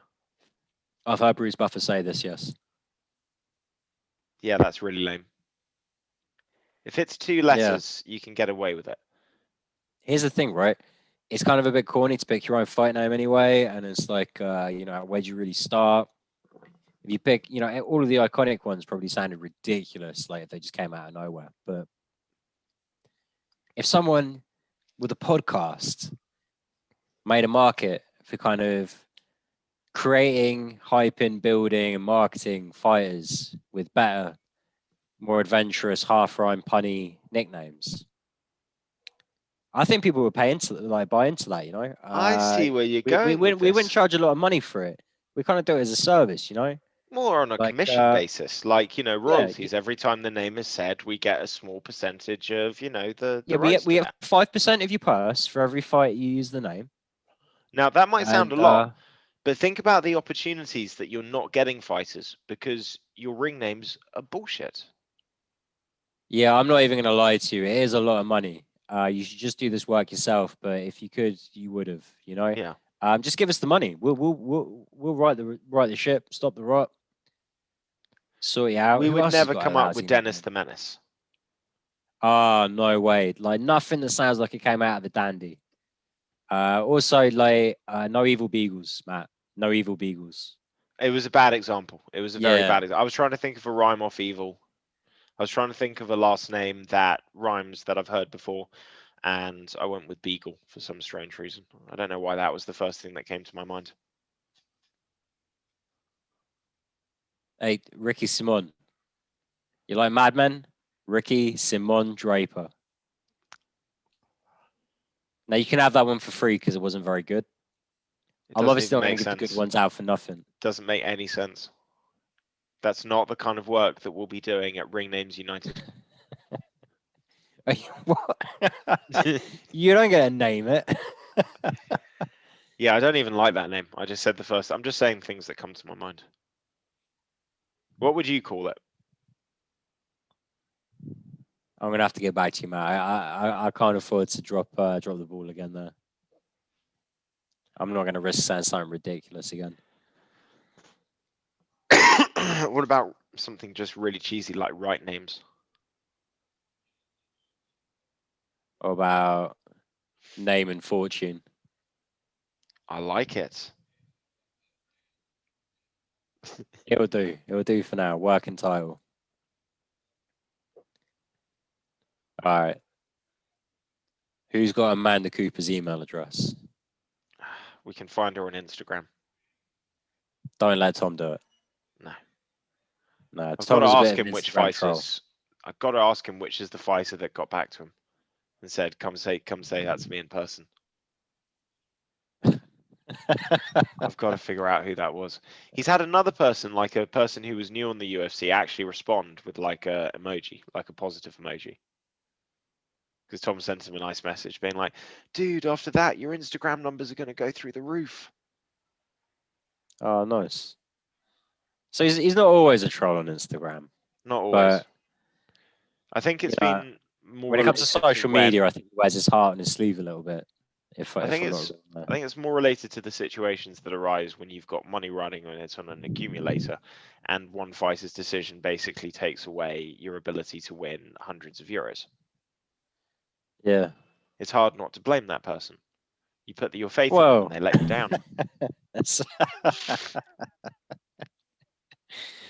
I'm sure Believed that in the you. fire sees the situation that way. Do you know who All right, does Tom. see the situation that way? Roxanne Modafferi. She gets it. She's like, I've got people that bet on me because I'm always the underdog. It That's motivates true, me to yeah. try and beat them. Oh man, Oh I guess we're gonna man, get to that fight when we do, but the great. Can we just point out great arm triangle choke from Ricky Simon there? He didn't have a yeah. lot of space to work with. No, almost no room to get his hips down, but such a tight squeeze. I tell you what else, in this card, good refereeing throughout. Yeah, I haven't seen Probably, any bad decisions referee but wise. I'd say more importantly, like more so later on. But there were moments where a less experienced ref would panic or maybe fuck up the situation, but the whole crew just did a great job all night. I'm not the kind of guy that feels the need to say that constantly because I feel like refs are undervalued. Obviously, they are, but yeah, just in particular, I felt this was a good night for officiating. I'll say this though. This was a night where I remembered why I hate fans. Pray tell. We'll get to it. We'll get to it. Okay. But all of the things that I fucking hate about live fans surfaced last night. And obviously, we've had like a nice 10 months where I'm not saying that you haven't lost some energy and some of that magic that happens with a great fight in front of a crowd. But for the real purists, for people that love seeing the different techniques, being able to understand, hear everything, I get that it's not for everybody, but I've really enjoyed it. Yeah, it's been interesting. I mean, we've had that conversation before about how I feel that, particularly with MMA, and boxing, it's been a very kind of lateral move. It's been like a different take on the sport. Football, for sure. Like I miss the impact the fans can have, and that's coming from a guy that supports like one of the smallest a team with one of the smallest stadiums in the country. Um, and out of the 12,000 that we'll get in there, obviously, just a little under 2,000 are going to be away supporters, and then out of the rest, it's only about 4,000 that are like there, thick and thin throughout fair weather and the shit weather too. Um, it's still a great, exciting atmosphere, even with that many casual fans in there. And you can see the difference it makes on the team when they go on behind them. I definitely miss having crowds for football. In fact, like I really struggle to sit through a game. It's hard to, Um, in with team sports. It's hard to fill the space. That's the thing. You're in this big open air stadiums, and the silence is really deafening. You don't get that echo and sound reverberation when a punch lands like you get in fight sports in an indoor arena. So, team sports are built for crowds. yeah, I think a lot is my passion for the sport as well. There used to be a time where I'd watch every football game going, whatever level it was at. Now I feel that way about MMA. My passion for football's kind of teetered off a little bit, unfortunately, but I still follow Bournemouth, obviously. Um, Ricky Smon, great performance. I'm all over the shop, just going off on tangents now. Just watching his post-fight speech. I think Ricky Simon is a guy that can really crash the top five. If he puts the right run of wins together. I can't get my words out today. you're fine. He had a rough. He was doing brilliantly until he came up against Uriah Faber, and he just got caught being too aggressive. And then he fought. I'd have to look at his record. It's not on the top of my head. Can't remember that Faber one was at 45 as well, wasn't it? No, it was 135. Was it? Yeah, 100% sure. Oh man, I thought that was 45. Uriah Faber pulled it out of the bag. It was such a great performance from him. No one thought the old man River was going to be able to do Yeah, that. and He just caught unfortunately, him then clean. he Just had got to fight caught. Rob Font after that. And Oh, that you're a was it. Yeah. huge you're a Let, huge Rob Font guy. That's Rob Font, mate. He only has one fight last year. He beats Ray Borg very convincingly. And he's just looked fantastic in that fight. I just feel like this guy just sits like right there behind Aljo and Yan and Aldo. I think he's probably like the number 3 guy in the division. Rob Font. Taking account sort of champion and then first, second, third. Sorry, I thought you meant Ricky Simone there for a second. No, Rob Font. Calm down a little bit. I feel like Ricky Simone can be a top 5, top 10 guy for sure. If he gets some wins going. But yeah, Rob Font. I'm very high on Rob Font. I'm a big Rob Font fan. Yeah. It's interesting to see what happens with Ricky Simone. Because I feel like he's getting into that habit of he's beating all the guys up into a level, and it's just about trying to get past that certain level into that next bracket. Yep. And sometimes that's the tell of where your talent level is, and sometimes that's just the way it went. You look at a guy like Bisping, always knocking on the door, never quite making it, and then he does. It wasn't a case that he wasn't like a top level fighter. He just kept losing the key fights. So, and then again, you get guys like Matt Brown, always lost those kind of key fights, or lost a big key fight against Robbie Lawler, and it was a case more that like that guy had put a great run together, but it probably hit the ceiling a little bit, because as amazing as Robbie Lawler was, and as heavy-handed as he is, he was never the perfect fighter. He was another guy kind of ran a good record. Although he in his peak, Robbie Lawler was a world champion, like no fucking doubt. And the fight with Carlos Condit, the fights with Hendricks, both fights with Hendricks, Condit and Lawler proved that, no doubt. Condit and McDonald, sorry. And that takes us into the final fight of the prelims, but because the first 7 fights on the prelims ran overtime, this was then ended up being on the main card. Is that why it happened? Yeah. This is a great fight, but Akhmedov surprised everybody and comes out with a fast and furious pace, takes Brees down. Brees tries to lock up the guillotine. It looks tight for a second, but it's too early for Akhmedov. He's too strong. He manages to posture out. I'm just at the start now. Let me pause for a bit. This fight was a great fight for Brees is trying to chain together submissions while Akhmedov just keeps landing heavy ground and pound. I'll say this, apologies Chris Weidman, because Akhmedov is no joke. I think we need to give Weidman a little bit more credit than he got. I think that last performance was really dialed in. It was a real fucking dog performance by both guys. Akhmedov bounces back strong in this one. I will say this. At the end of the first round, Brees looks fucked up. Akhmedov's landed a lot of heavy shots, but Akhmedov looks like the more tired guy. And, again, kind of just finds that second gear and pulls it out of the bag in the second round. But I really still question his gas tank. Yeah, that's a good point. And he came out looking to finish this fight early, which isn't necessarily a sign that you've been working on your cardio a lot this camp. Sometimes that means that that a 3-round fight is going to be very, very difficult and you want to try and make it an early night. So either way, it was a great performance. But for me, I still kind of question Akhmedov as a top 15 guy. And I need to see Weidman bounce back in a big way after that last one with Akhmedov. I get you. Where are you abouts in the fight now? 3 minutes, 20 seconds left of the first round, so I'm 1 minute, 40 seconds in. And Akhmedov is out with the guillotine very quickly, and he's just in top control now. Brees trying to land some elbows from the bottom. Akhmedov staying fairly safe, landing some good ground and pound from guard.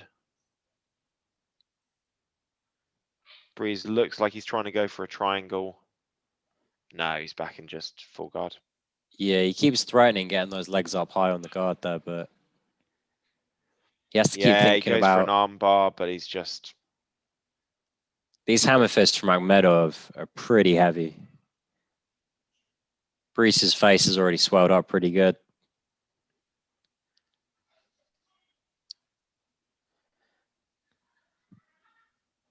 Brees does do a good job of constantly moving, threatening submissions, never shelling up for too long. Never giving the ref a reason to kind of stop the fight. But Akhmedov is dominating this round, no question.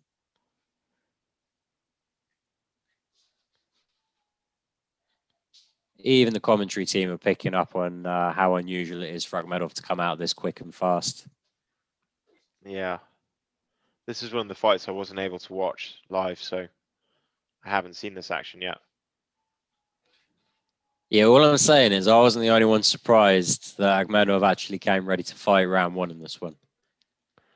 I figured he was going to pace himself, his gas tank was going to be garbage, and Brees was just going to pick him apart.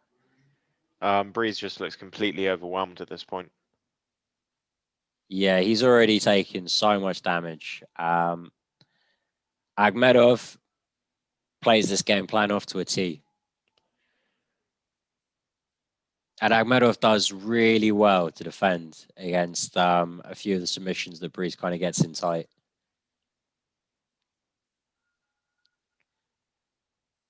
Yeah, Tom Breeze going for a leg lock. That was never going to sink. And then Akhmedov cracks him with a huge hammer fist. Yeah, but he goes back into the leg lock there, and it's a lot deeper now. Akhmedov defends well. Brees finally manages to reverse the position for a moment. Takes the back. He should have got the fuck out of there. Well, you say that, but Brees has got the body triangle. True. Akhmedov is having to fight hands trying to defend against the rear naked choke. 35 seconds left in the first round. You think you probably don't have enough time to knock him out, but you could sink a choke in. Worse happens, he reverses you, and then he's only on top for about 20 seconds anyway. Yeah, fair enough. Yeah, and as good as Brees' striking is, don't forget he is a black belt in jiu-jitsu as well.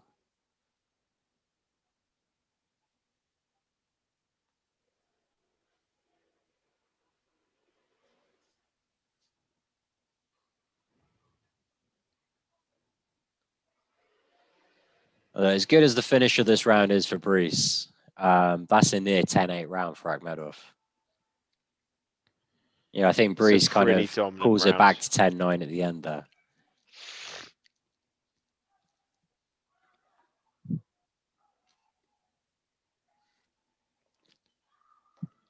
Yeah, and he's looking like he's just been through the ringer. And then you look over Akhmedov. He looks tired. Yeah, breathing heavy. So Brees defended him a takedown well against the cage, but Akhmedov's just relentless chasing the single leg. Now, yeah, this is the bit I hate. Terrible position. Brees defending the takedown kind of looks to reverse it and ends up kind of folded over too much to kind of get back on top. Yeah, Starts that's an for a calf awful position. Watch here for some excellent refereeing, by the way. Oh, sorry, actually, we've missed it. It's when Lucas Brzezinski just stops Akhmedov from grabbing the fence in a way to try and defend against the calf slicer. Okay, now, if you thought Ricky Simon's arm triangle choke was impressive, tight against the cage, watch this. Wow. Great refereeing again. Everyone thinks he's out, but he's having a conversation with Brees. Brees is putting the thumb up. He has to tap, though. Yeah. As soon as Akhmedov gets those hips down.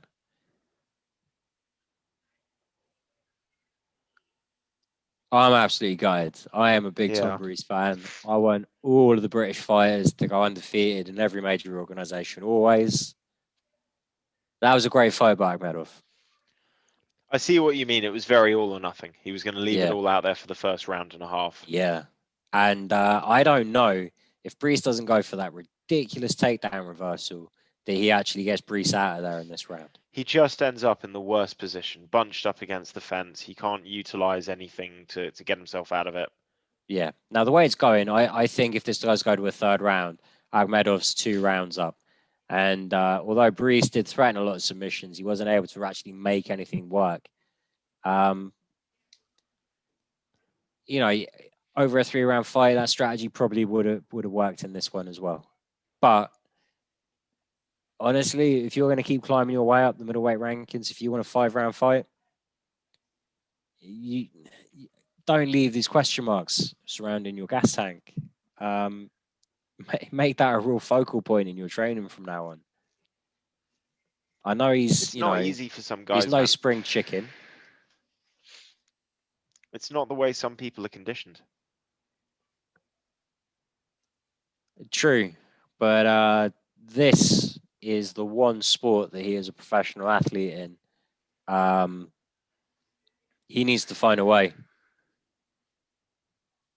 And I wouldn't be surprised if more running wasn't the answer, you know? It usually is, mate. It usually is. But fair play, we did say in our last show that we were going to learn a lot about Chris Weidman from this fight, and I don't think you can discount a win against a guy like Akhmedov. I know he gets tired, but Chris Weidman still won the first round. So Leroy and the Miracle Murphy against Silva de Andrade, moving up, I think, from bantamweight, but still looking huge. Murphy's got the bigger frame though, and taller, bigger reach, younger as well. Didn't realize Douglas was 35. Yeah, quite an experienced guy, I guess. I didn't know he was that old though. Do you know how old Leroy is? 29.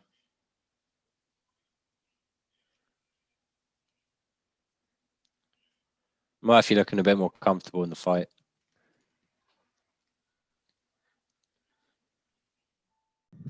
Leroy Murphy, obviously very composed. He has been shot in the face with a gun, so he is not panicking about these shots coming from the fists of Douglas.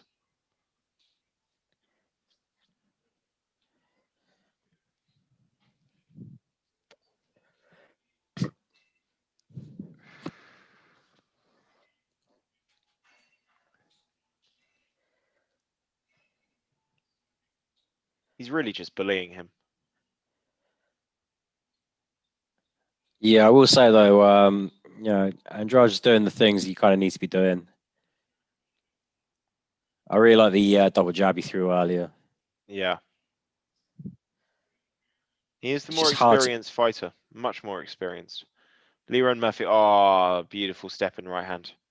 Yeah, and a great low kick at the end of it as well. Murphy has great timing and great reactions. It's really hard for Andrade to kind of find the opening. He only really kind of gets to take the center of the octagon when Murphy wants to kind of fight more from the outside. Yeah. Murphy definitely dictating this fight. Just keeps landing that straight right. It's so fast. Andrade almost struggling with the feints as much as he is with the shots. Yeah. Leroy just in the zone in this first round. Checks a low leg kicks brilliantly, uses that to step in. Yeah, throws that counter right. That was a great moment. Narrowly missing him with the question mark kick. This was a really good card for really exciting, athletic kind of kicking styles. Yeah.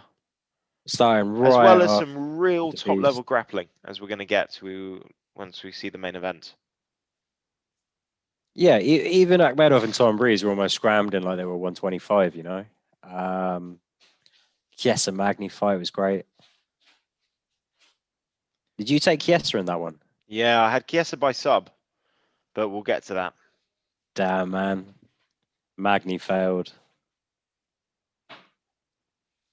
I feel good for Chiesa, though. We'll get on to that one. Yeah, we both had this one by knockout for Murphy.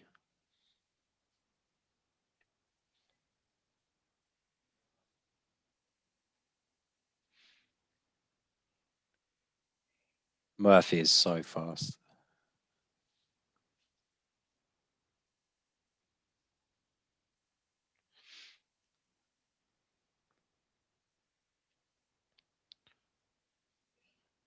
He's really bullying Silva. Definitely is a contender for our mullet prize. Oh, yeah. And, you know, as much as he is getting controlled in this fight, he is still trying to push forward. He's still throwing back. He's landing on occasion. He's just getting outgunned. But Silver Andrade definitely showing a lot of heart. Not looking like he's completely out of this fight. Just definitely down on the scorecards. I don't know if he should be at featherweight, mate. Yeah, I'm pretty sure he was at bantamweight before. I mean, It he looks feels like he's like put weight it's on. He's just not the same size as Murphy. I wonder if he could go back down still.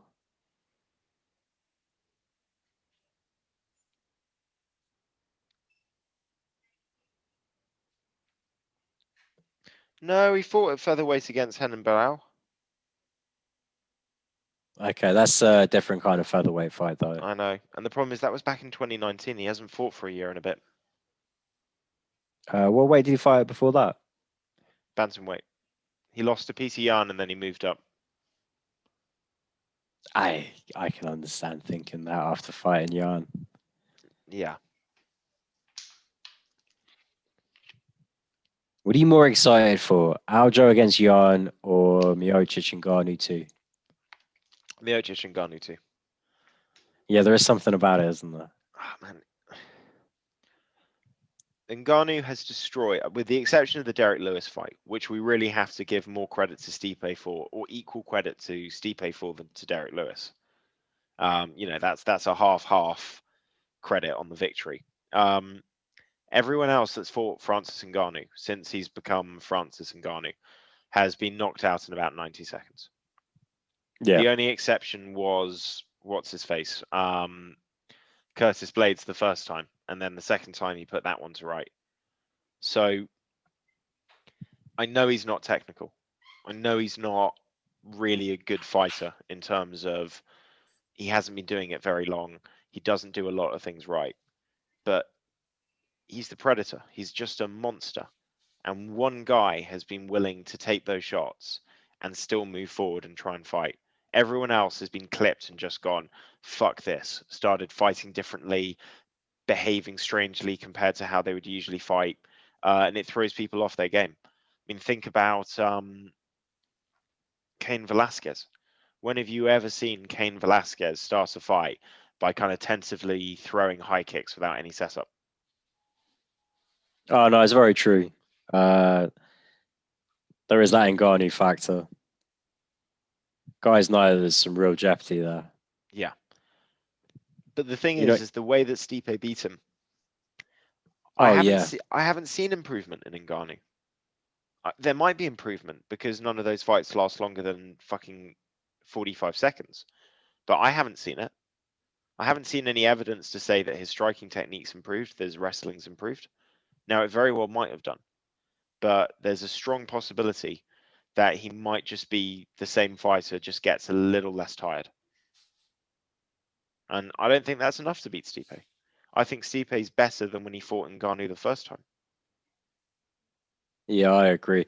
Sort of quickly go back to the Murphy Silva Yeah, Andrade fight. second round, Silva de Andrade fucking goes for it, manages to get some good top control on the ground. He's currently got him pressed up against the fence. He's got his back. Yeah, look, Leroy Murphy shows a bit of talent on the ground, not purely a striker. De Andrade is definitely the better grappler, but you see Murphy defending in all the right ways, not making the mistakes that are going to get you into trouble. Always finding a way to force it back up to the feet. If you're wondering, by the way, I'm not chewing gum to be a dick. My fucking throat and sinuses just feel fucked. So I'm using Orbit Menta Fuerte to basically just breathe. People are watching. I'm not that unprofessional. I am. I don't know. I Yeah, feel like drinks on a podcast you can get away with, but gum is just one of those, like even smoking, because like Joe Rogan and stuff. But chewing gum is just like, what the fuck are you doing? because Joe Rogan and stuff. I like that. That's the answer to most podcasts on YouTube. Why? You Because know, Joe Rogan and stuff. the big one for me for like not eating or chewing anything on podcasts be like Doug Benson. Just seems to be so militant on making sure all of his guests are like podcast ready. Like he keeps that behavior in check. What's You ever podcast listen to ready? Doug Loves Movies? I haven't listened to it in a while, but they used to be my favorite podcast.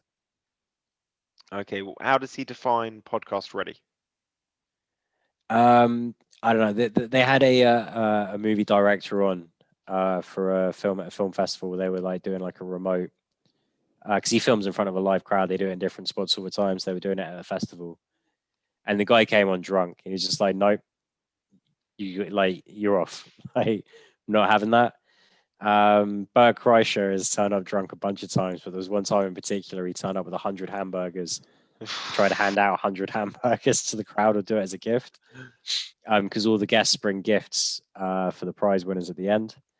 Um, because they do like movie related quizzes, and in the final round, they're all kind of like each guest goes out to the crowd and picks someone that's prepared like a name tag. So it's like this big thing they do in the audience, and then you represent that person. So if that celebrity or guest wins the game, then whoever kind of sponsored them in the crowd gets to win all the prizes.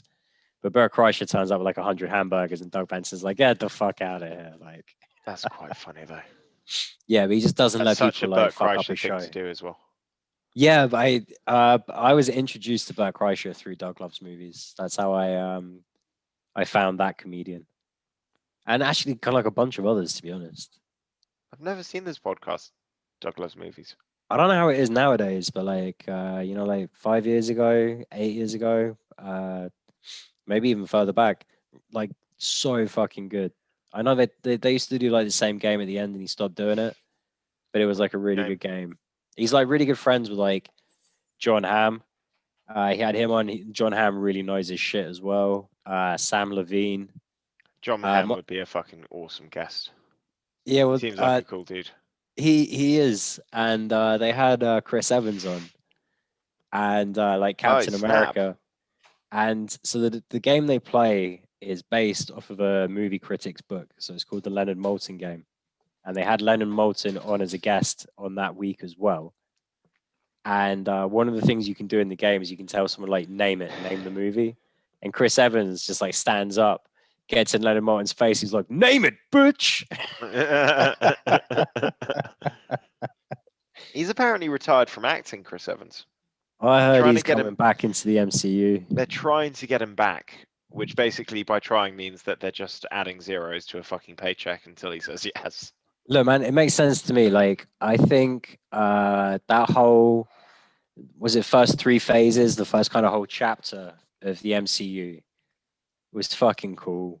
And I think to be a part of that, to make that money, to get those experiences, to get to make those films, like fucking take some time, man. Retire for a long ass time if you want. Retire forever. You don't Yeah, need any more money. It's very unlikely you're ever gonna get to have that much fun again. He's done some really cool fucking films, man. he's always done Snowpiercer great is projects. awesome. Snowpiercer's really good. He's done a couple of other things as well. I can't think off the top of my head. But he's one of those guys where he's just shown up in some interesting movies here and Yeah, there. what's the Daniel Craig one? Like the murder mystery thing. Knives Out? Knives Out, yeah. Is Yeah. he in that? Yeah. He's the kind of like the black sheep one. Okay, I haven't seen the movie yet. I've heard it's really good. It's on Amazon Oh Prime. shit, yeah. Man, what the fuck am I talking about the movie for? I assumed you'd seen it. Sorry. No, I heard it's really good. And the thing is, I'm not a big Ryan Johnson fan, and not just because he murdered Star Wars in my childhood. Um, I didn't think Looper. I didn't like Looper as much as everybody else.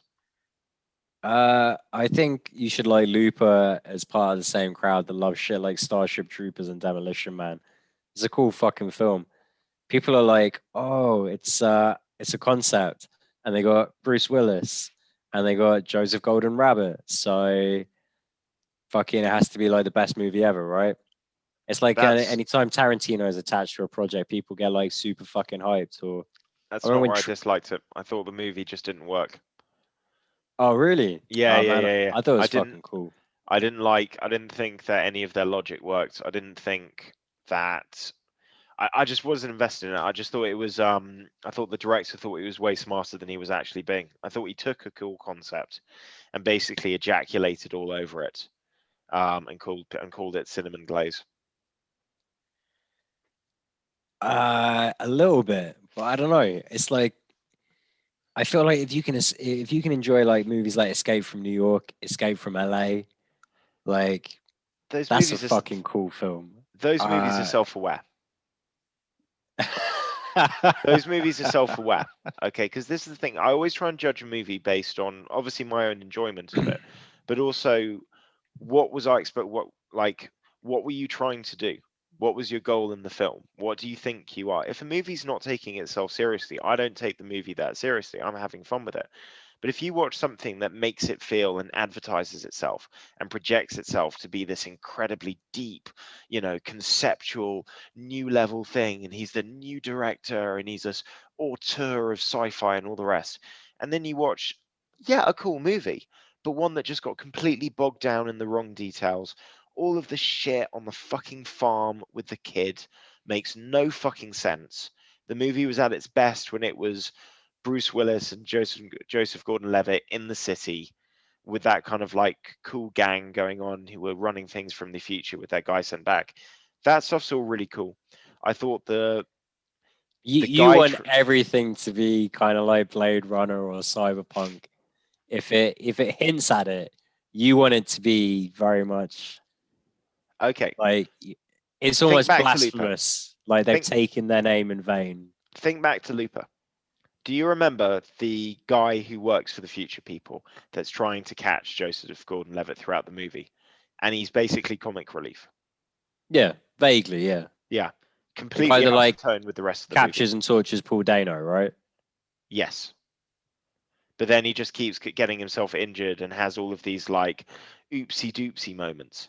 And it completely takes you out of the narrative. He's there, mate. He's literally there. The director said, "Oh, I wanted something for comic relief so the younger fans felt like they were having fun if they didn't understand." It's like, okay, so you've got this dark movie that suddenly has all these complex tones, and oopsie doopsie, the villain fell over. It's like, come on, what the fuck are you doing here? I bet you don't like Home Alone either, do you? I fucking love Home Alone. I fucking love Home Alone. I love John Hughes movies. Ferris Bueller's Day Off has a scene where the entire town starts dancing next to a fucking rendition of Twist and Shout by the Beatles, and no one shouts at a kid for jumping onto this thing. You just go with it because the movie knows what it's trying to be. That is a cool movie. I thought you said John Woo for a second. John No, Woo movies are fucking cool as John well. Woo movies are fucking awesome. I love Hard Boiled. Is that the one where at one point he shoots so many people he can't get through the doorway anymore, and he has to go out of the building and come back in through the window to get into that room? I Or is can't that a remember. Better Tomorrow? Hard Boiled is the one where it's Chow Yun Fat. And Yes, he's the it's Chow cop. Yun Fat in a Working Better with the Tomorrow as guy. well. He starts working with the guy who's undercover in the criminal gangs, and it has the shootout in the hospital. Yeah, I still can't remember if it's Hard Boiled or a Better Tomorrow. I It's a haven't great seen A scene Better though. Tomorrow. I think Hard Boiled's the one where he's like shooting guys down the staircase. I think riding a dead body, Yes, Legolas yes, style from Lord of the yes. Rings. Yeah, John Woo knows what he's doing. No, Now those are stupid fucking movies. I apart fucking from love them. Mission Impossible 2. I don't really like any of the Mission Impossible movies. You know what's weird?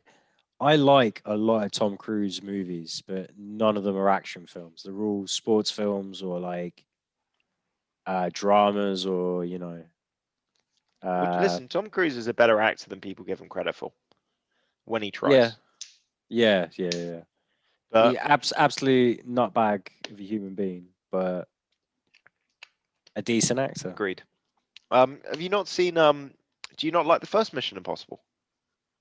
It's okay. I'm not. When that came out, I wasn't hugely in to kind of like action movies. I liked comedies, thrillers, the occasional horror, but nothing too corny. Um, It's more of a thriller than an action movie, really. Really, the this first is Mission why I'm Impossible. more forgiving with the first one. Yeah. He Um, never fires a gun the whole movie. yeah. I like the first one. I'm not crazy about it, but especially around that time, every time a James Bond film came out, I was like, oh man, Like, I really don't know if I can be bothered to go watch that. Everyone else in my generation acts like Pierce Brosnan, Daniel Craig. These are just like the best movies ever made. For me, I liked Goldeneye. That's it. I can't really think GoldenEye's of another great. James Bond film I like. With Famke Janssen as the sexy assassin, fucking people to death. Yeah, yeah. This time, Mr. Bond, the pleasure will be all mine. She was pretty badass. Robbie Coltrane in there. Yeah. I have a theory about Sheen Bond. Bean. I think they should set all the movies in the 60s. I think he doesn't work in today's 21st century world. I think you can ham it up, keep it a bit more camp and a bit more fun, have it as this sort of like 60s spoofy kind of, spy thriller. Nah, And fuck then, that. Reboot Austin Powers. that joke was done by the third movie. No, no, no, no. Hear me out. You reboot Austin Powers, but you put Christopher Nolan and his brother at the helm. I've forgotten his brother's name. Jonathan. Thank you. Yeah. I want to see them Get, working with each other again. I don't think either of them are at their best solo. well, not solo, but like, I thought Westworld was sick as fuck. I only got to about season 2 of Westworld, and then it Hmm. started. Season I don't 3 know is what. fucking cool. I've heard season 3 is really good. Season 3 is a little bit down your alley as well, which might be the worst possible thing because you're wanting to go full helm again. But you should check out season 3. Aaron Paul's really good in it as well. Okay, yeah, I'm definitely gonna watch And it. Is it Marshawn Lynch in this as well? shit, man, he might be. I don't know. It's also got the lady from Master of None and Ready Player One. I can't remember her name. Oh, the young girl. No, Ready no, Player no. One. Is he's like is Bezzy. The black girl. Yeah. Yeah, yeah, yeah. I know who you're talking about. I haven't seen Master of None. Oh my god, it's so good. It's so good. Um, if you like anything Aziz Ansari's done, you should check it out. But honestly, I think you kind of like a lot of the same stuff I like. I think you'd fucking love it. I It's liked him in got Parks and Rec. I was a big Parks and Rec guy, but you seen his stand-ups? I'm not so big on his stand-ups. You seen his early ones? No, I've seen a His couple of the ones that are on Netflix. his first two are really good, and I think his last one was pretty fucking good as well. But his first two are his best. Um, he's uh he's just on fire. He's at his best in Master of None. It's got a lot of heart to it. It's kind of crazy. The end of the second season, he kind of becomes friends with a celebrity chef, and he's an actor, and he starts doing like a cooking show with a celebrity chef. And the celebrity chef becomes embroiled in a sexual scandal at the end of season 2, which is going to fuck his show within the show. And then around that time was when he kind of got weirdly dragged into the Me Too scandal, was kind of where I think a lot of people kind of drew the line on it. But that was then the end of Master and None. So it's weird. The in show ending was kind of the real show ending. Very meta. Wow, he got hard done in that whole situation.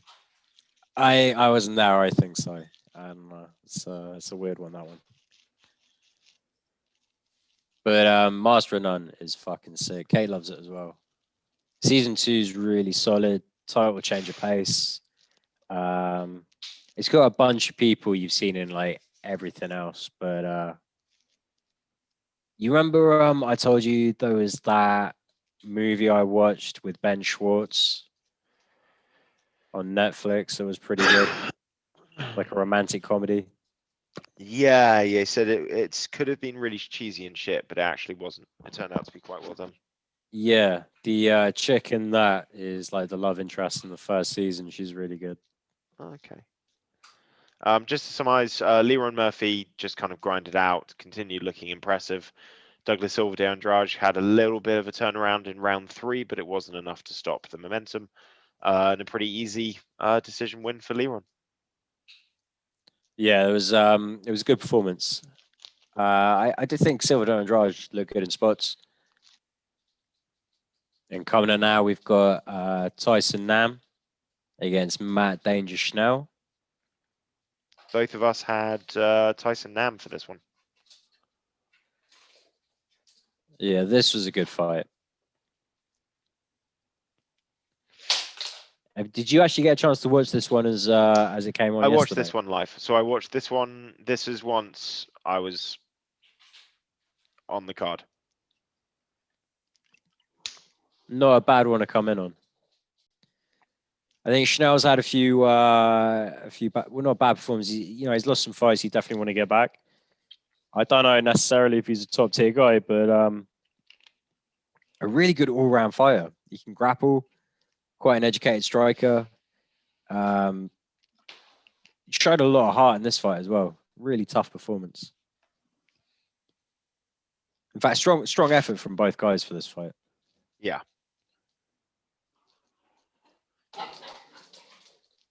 I'll be honest. Before this, I was expecting a bit more from Tyson Nam. I remember this fight, and I remember thinking that he was looking good. I just felt that Matt Schnell was a little too quick. Yeah, again, same problem as Sumidaji, just not throwing in combinations enough, making himself too easy to hit, too easy to counter. And it's one of those old problems as well. Like sometimes when you land on a guy, you don't really think about him throwing back right away again. As soon as you land, you want to get your head off the center line. You want to get your head safe, get your head away, get your hands tucked in again. Not everyone does it, especially when you're really kind of putting something on that strike, really trying to land hard. Yeah. It can be a tough one. I think Teddy Atlas calls it taking receipts. I like that. Taking receipts. You put your money down, you had your meal, and then you're sticking around waiting for the ticket to come back to you. That's what he said about Dustin Poirier after watching his fight against Dan Hooker. Just saying he liked so much of what he saw from Dustin, but just in those first couple of rounds, he was just admiring his work a bit too much. And Dustin kind of said, yeah, it's exactly the same thing my coaches said. They said you were taking pictures.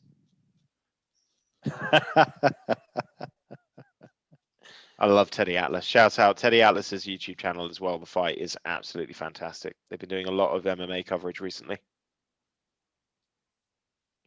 Yeah, I still haven't gone back and watched that Poirier episode. I know you told me it was good. First round, Tyson Nam's been the aggressor, but this becomes a bit of a narrative in the fight. Matt Schnell just keeps catching him walking forward. Yeah, Matt Schnell shows himself to be a really good counter striker on this fight. His speed, great movement as well. He never stays in one place for too long, constantly getting quick strikes off. Yeah, and it's not just a willingness. Tyson Nam couldn't get a read. Yeah, not just a willingness to take a punch to throw a punch, but he'll take a punch to throw 3 or 4. Oh, beautiful combination.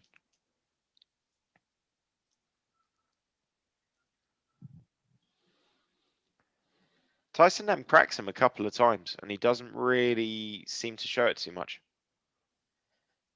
No, he does well to kind of ride the storm when he does get hit. Doesn't look hurt. Definitely gets cracked a few times throughout the fight, but Matt Schnell's one of those guys people sort of talk about his potential a lot more than they talk about his performances. It'd be really nice to kind of see him put a run together, but I just kind of feel like he's someone that's always going to falter as he does climb up the rankings. Yeah. I just don't see him at the same level as Brandon Moreno, Brandon Royval. No. Well, I feel that's kind of the issue with both of these guys. Nam, really exciting, but you can just see he hasn't quite got the weapons once he gets to a certain level. And I think Matt Schnell, he's very technical, but he just hasn't quite got the same weapons to compete with those top level guys. Yeah, definitely. Oh, big right from Tyson Nam. Where are you at? Nearing the end of the second round. A little ahead. The head strikes, and it looks like Schnell's sort of wildly inaccurate, but for the most part, it's just staying really busy. Yeah. And also Nam being forced to take a lot, block a lot, take him on the guard.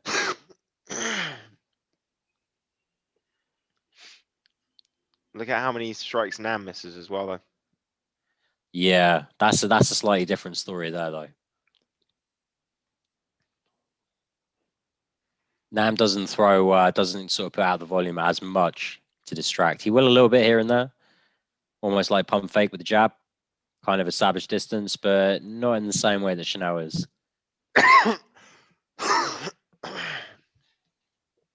And for the most part, when Nam does it, it's kind of from too far out. Chanel uses it to feint to kind of get in and land more punches. I will say, though, Nam does do a good job countering here and there, just not in the same kind of numbers that Chanel does.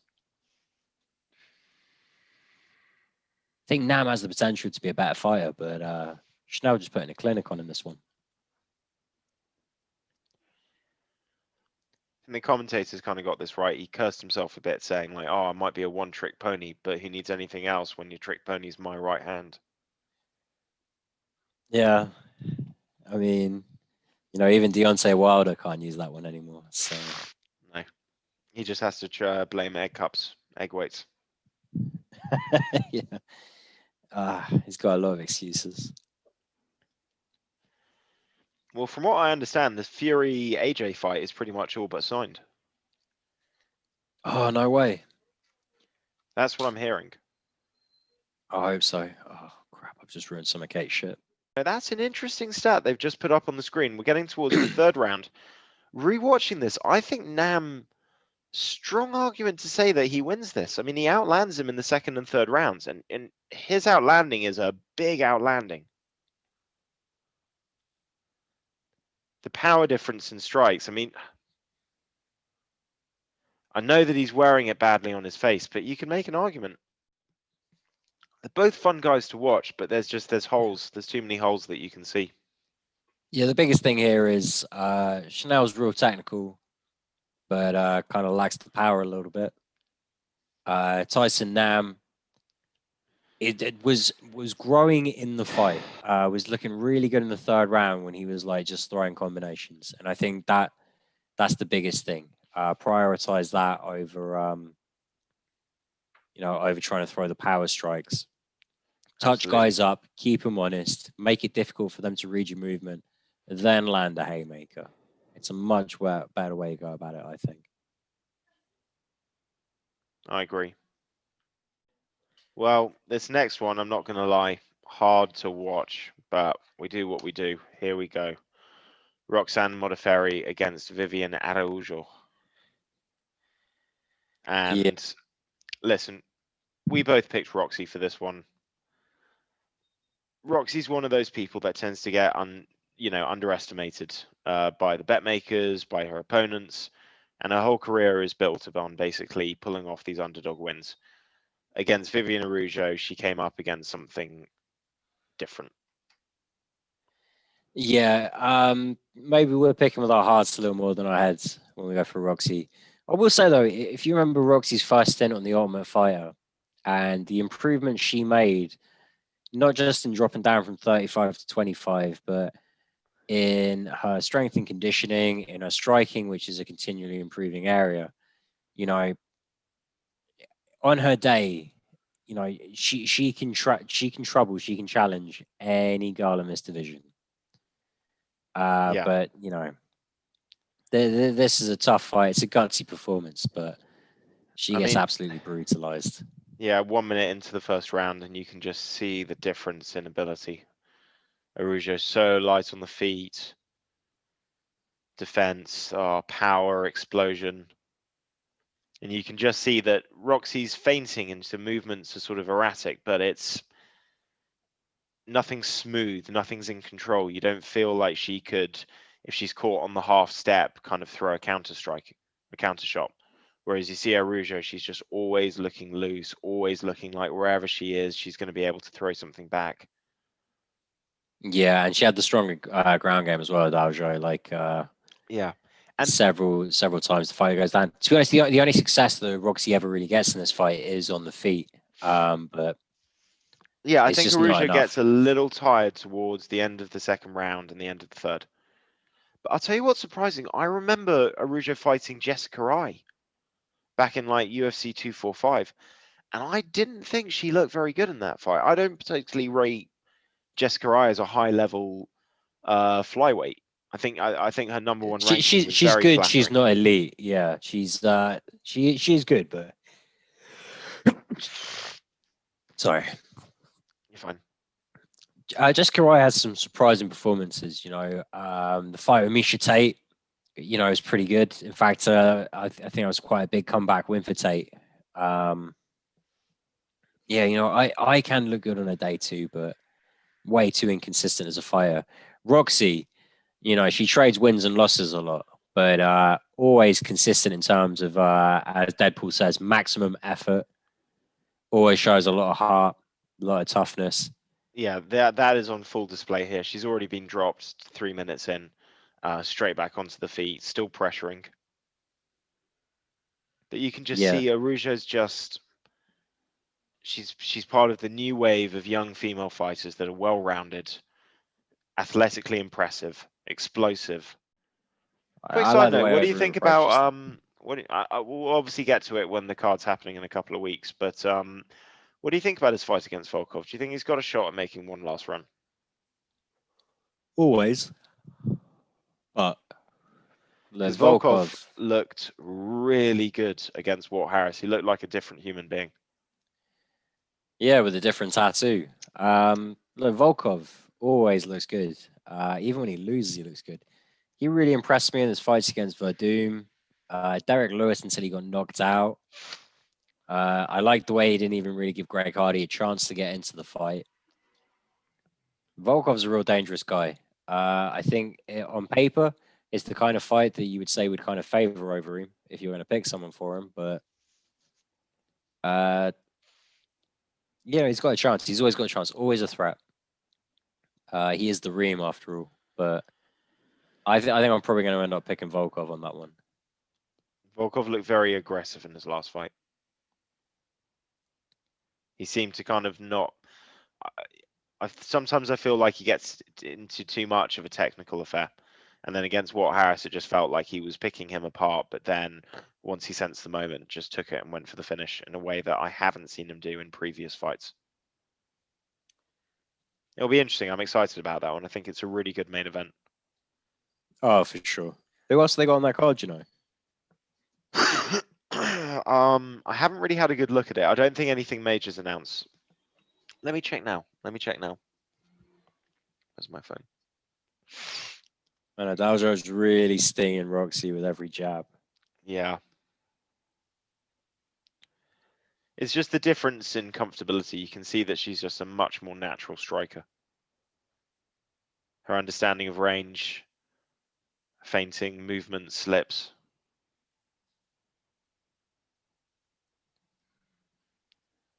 I do love the way Modafferi keeps pushing forward, though.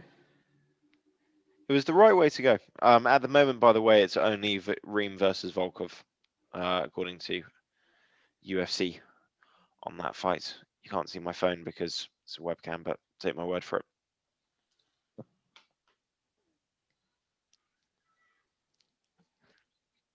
They say where that one's scheduled to be. Apex, I believe.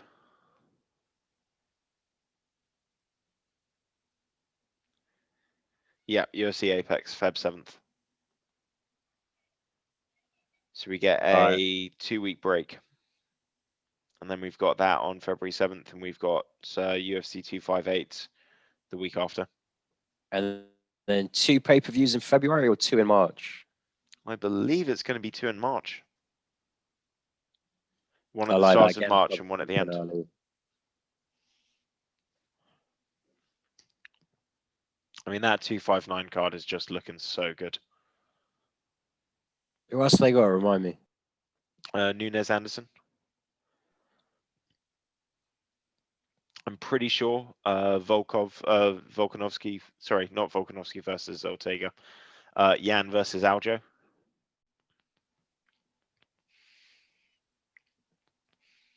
Oh, and Reyes Prochazka. I missed that. That's a terrible fight for Rez. Yeah, but That if is you a want to go back to title fights and acting and feeling like you're the champion, it's kind of fight you can't turn down. yeah. I know what you mean. Though it's not good for him. So also on 259, we've got Dominic Cruz, Casey Kenny. I think that's a Ooh. terrible fight for Dom, but I'm excited to see it. Rakic against Moreta, Thiago Santos. That'd be a great fight. Benavidez coming back against Askarov. Ooh. Some really good fights. Am I correct? Or are there 3 title fights as well? Yeah, 3 title fights: middleweight, women's featherweight, and bantamweight. Are they going Sorry, to put? light heavyweight. Light heavyweight. What am I talking about? It feels like middleweight because it's Izzy. Yeah, They've done it feels quite like well. it's middleweight because I've been drinking gin. I'll tell you what, though, they're doing a nice little kind of unofficial light heavyweight tournament on that night with Prochalska and Reyes and Rakic and Thiago Oh no, Santos. sorry, Prochazka Reyes is a separate fight night. That's going to be Okay. main event as it stands. Okay, but in close proximity. Yeah, So we're getting a lot of but not. you talk tournament all you want, Matt. Don't forget about my boy Glover Teixeira. Oh, he's next, no matter what. I'm Yeah, talking about afterwards. I'm talking yeah, about you see who wins between Prochaska and Reyes, and then you put that against the winner of Santos and Rakic. yeah. We're gonna have some clarity in the rankings, Exactly. We're going to have answers. And what and we're makes gonna me know very who's gonna be happy, fighting next. and do you know who I'm happy is not fighting right now in that division? Go on. Anthony Smith. That guy needs to take a break. He needs to let his body recover, and he just needs to train and just focus on other shit. Yeah, I agree. I agree, and I've totally forgotten who he's fighting now. But Paul Craig's got a fight booked. Oh man, he's fighting Jamal Hill. Yeah, yeah. I don't like that fight for Craig. It's just they like giving him these undefeated people, don't they? They're like, yeah, here's this undefeated killer knocking everyone out. In you go. In you go. Yeah, look for a leg lock. I don't think they like him, man. I think they're a bit annoyed that he managed to get that number 15 against Shogun, and they're looking for someone else that they think is a bit more UFC flashy. Yeah, he's not super media friendly as the UFC would have it. Well, not for an American audience. No. I think he's brilliant. He's got one of the best ring names of all, Beardew. What a reference. Yeah. And I like his interviews, but he's a very British guy. He's I a don't very think he's gonna. Scottish guy. I don't think he'd do all the press I don't think he'd come on the obligations. podcast if he hears you calling him British. No, look. When I say British, okay, I identify as British. I don't dictate that all other people be English, Scottish, Welsh, Northern Irish. You can call yourself what you want. But for me, like I'm British, and if you're British too, I'll say it to your face. I don't really care. Fair enough. I think he'd hate it if I called him English. Yeah. Well, he takes it more. Yeah, who wouldn't hate that? It is pretty shit. Third round now, and this is the one moment that Roxy gets where she manages to take her down a couple of times and get the back. But Araujo straight back on the feet. Yeah, she understands. She's down. She's down 2 rounds. She's losing this round. Roxy does have that sense of urgency. Like she knows she needs to finish this fight. And as the round goes on, around about halfway mark on the third round, she does catch Adalja with a couple. Mate, doesn't really rock her, but certainly makes her look a little uncomfortable. Yeah. It's at this point I'm starting to realize I don't think I'm getting this pick right. Yeah, I thought that at the end of the first round. She almost got choked out. Yeah, right there. I was like, I have misjudged this. To quote Job in Arrested Development, I've made a terrible mistake. Yeah. Or to quote everyone in Arrested Development. Yeah. If you don't know what Arrested Development is, it's on Netflix and watch it. That's simple. This is a fun fight.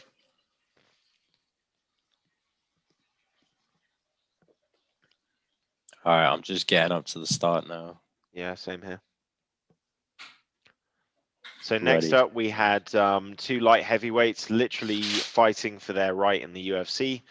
Vinicius Moreira coming off 3 losses in a row, and Ike Villanueva coming off 2 losses in a row. Although one of those losses was at heavyweight.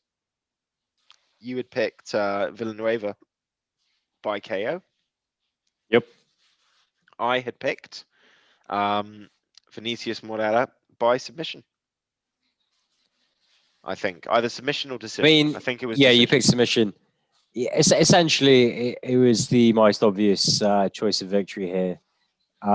Two guys that I wouldn't say Villanueva doesn't necessarily belong in the UFC. He's real long in the tooth, but you would have thought ideally he'd be competing at a lower weight. And Mahia really, really needs to advance his striking game because it's so poor. Yeah. And obviously, UFC stat that came up just a second ago. Villanueva has 13 wins by knockout, and 13 of those wins came in the first round. So there was a reason why you picked your method of victory. Oh yeah, yeah. This boy can throw his hands for sure. Um, and with the movement of my hair as well, it kind of looks like an old man hitting a heavy bag. The body shots he lands, you think he shouldn't be able to get. And to be honest, for a guy so bad on the feet, Mahia just seems comfortable, constantly cycling backwards, moving away from the power hands, and just sort of throwing in some pretty shit kicks here and there.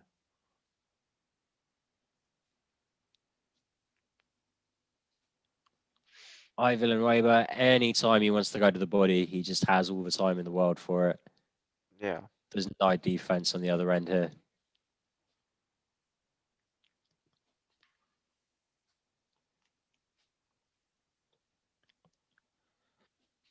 He throws a couple of nice kicks down the middle and one half decent Superman punch. But in both situations, he gets struck immediately afterwards because he doesn't move out the way again. Yeah, and this is not the right fight to go trading strikes in.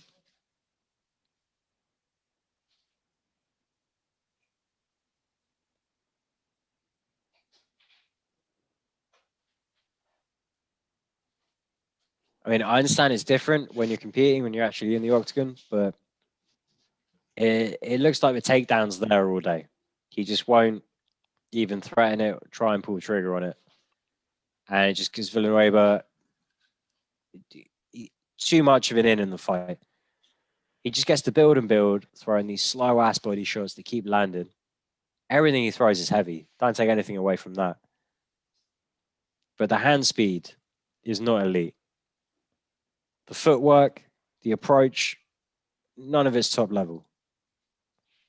He does throw some nice flurries. He And the goes to the hooks to the body head, well. he goes to the body often, but I really don't think these shots should be landing. I think Mahia should be defending a lot better on this. Well, he's making the classic mistake of just doing the classic shelling up guard, which has its benefits if you're being flurried, but it makes it very easy for the opponent to read you and then land shots in and around the guard and underneath it. Yeah, if you want to take that kind of approach, you need to be throwing in some check hooks or something. I don't know. It's not enough to allow the other guy to pound on your belly like that. You know, he keeps going for the liver, he's going to find it. And he makes it too easy for Villanueva to catch the kick and return straight down the pipe with a straight. Where are you at right now? Have you ended the first round? I am 1 minute left in the first round. All right, perfect. We're more or less at the same point.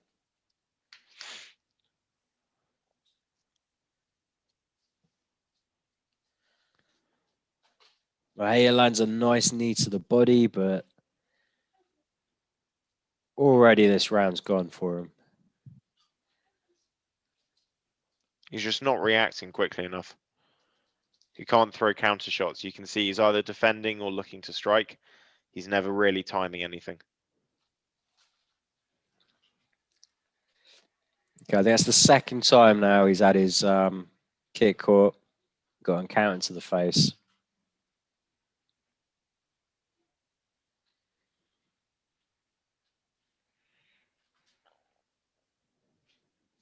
Most accurate punch he throws is at the end of the round, bumping knuckles.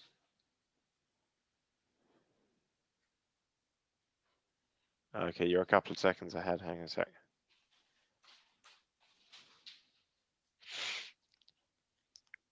I'll say this though on the speed thing. It can be hard to tell at light heavyweight.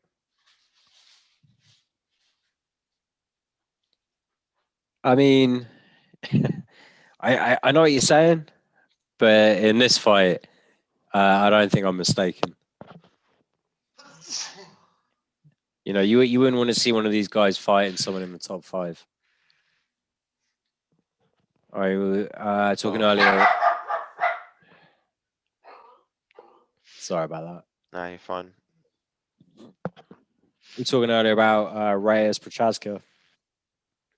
You know, they would eat both of these boys alive. Yeah, I know. Of course, they would.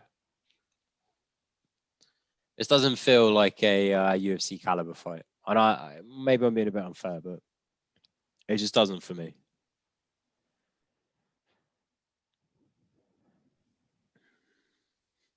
Oh. But yeah, I'm at 4:45, 4:3. I was a few seconds ahead.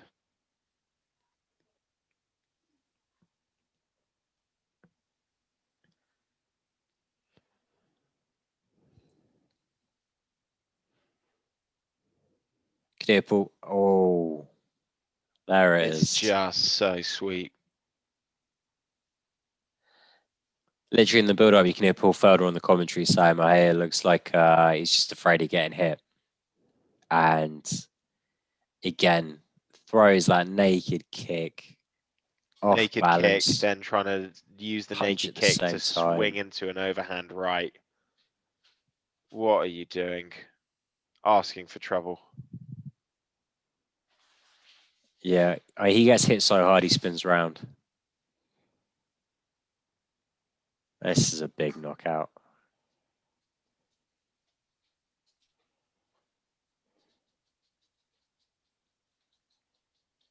I'm not a big fan of show biting, but as walk-off KOs go, that's pretty damn good. Villanueva's cut throat and then offer to God. Pretty cool. That's a video game knockout. Yeah, just pause for a sec. So me and Josh were very big on Munir Lizez. We saw him at Fight Island dismantle Al Hassan and thought this is just the next guy. Have been waiting for him to come back. We're hoping he was going to be on the last Fight Island, but he got booked on this one. Definite step up in quality from Al Hassan in Wally Alves, but we both kind of just felt that he was going to be too good. Wally Alves isn't at that level to beat those top guys, and we felt pretty safe in this pick, needless to say. Highly anticipated. Obviously, Wally Alves has beaten Colby Covington early in Colby's career. He's also lost to Kamaru Usman, but a dangerous guy, a good fighter. He's been injured and out for a while. Yeah. Yeah, it wasn't necessarily we thought like Lasaz was like the next big thing, but he was real exciting and showed a lot of toughness. And you know, we thought his next performance was going to be good. And Alves really just came in and shut him down. I don't really know what else you can say about it. There's levels to this. Yeah, this is early in Lasez's career, truth be told. I know he's 33, he's the older guy, but I don't think he's got as many fights as Alves. 11 fights compared to like close to 20. Nearly half Okay. the experience. And frankly, body shot KOs. There's a reason I love body shots, Matt. It's it's not a matter of how tough you are or how quick your brain can snap back into things. It's just full body shutdown. Yeah. The liver does not like to be fucked with.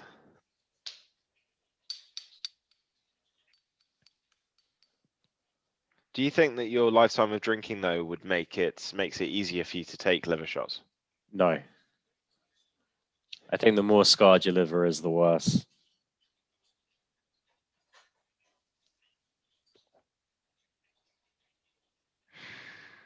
In fact, if you want to talk about what Matt Brown could have done differently in his life to prepare against body shots, he used to be a heroin addict. He did OD at one point. Oh shit. So I wonder.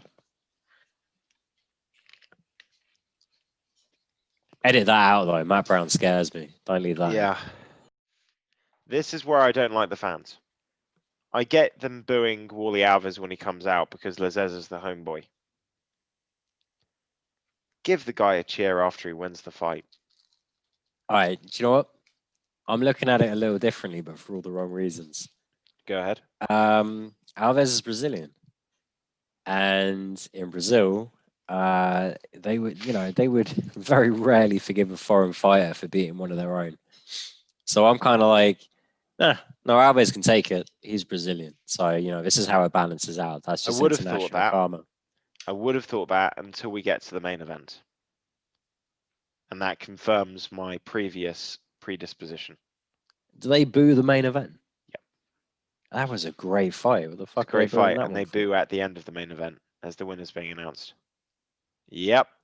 Yep. See what I mean? Come the fuck Fucking on, fans, mate. Fucking fans. Don't mate. know what the fuck they're talking about. And it's embarrassing because I can only assume that you must be very rich or have gone to an extreme length of difficulty and resources to get tickets for this event, for a Fight Island package. Pretty much everybody who's at the first and second event is also at the third event. They were sold as like a package deal. You'd think if you go to that kind of effort, having to quarantine, take the test that you have to take to be able to go there in the first place, sit in quarantine for 48 hours, all this bullshit, that you'd be a real enough fan not to boo somebody when just because it's not punches on standing up on the feet. Yeah, you'd think so, but that's not the way the world works. That is a shame, though. That is a great fight, and you know what? I my pick lost. I still enjoyed every second of this fight. Yeah. And Oh, I there's think that spinning elbow from Lazez. it is nice.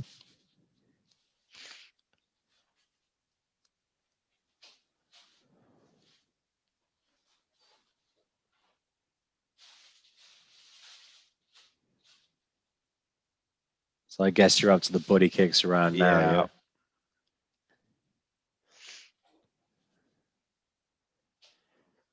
You're right. It's the first one. The second two he catches on his arm. Yeah. But it's just that delayed reaction. Oh yeah, no. Sometimes the liver just takes a moment to register. And also then his mind's panicking. Then he's thinking, fuck, I've got to keep the hand down. If he swings a left, I can't raise my hand. He can then play that fucking game of, making me guess low or high. I'd say good stoppage from Herb Dean as well. He gave him just enough time to see if he was willing to try and get back up and then stopped it before he took any real damage. Hey, the officiating was solid all night long.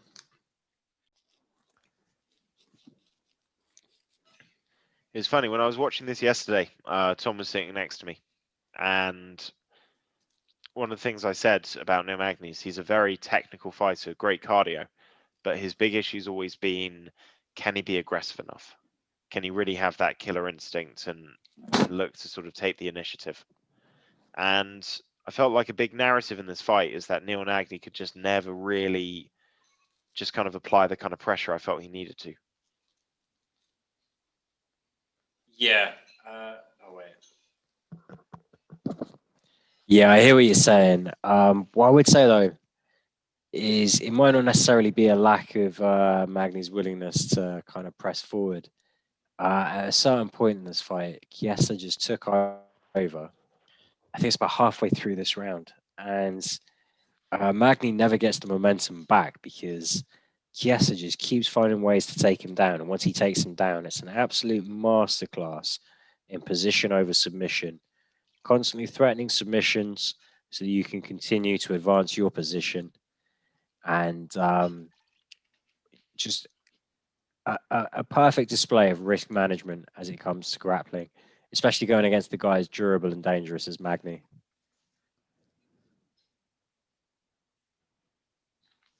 Yeah. Still though, you see these opening exchanges.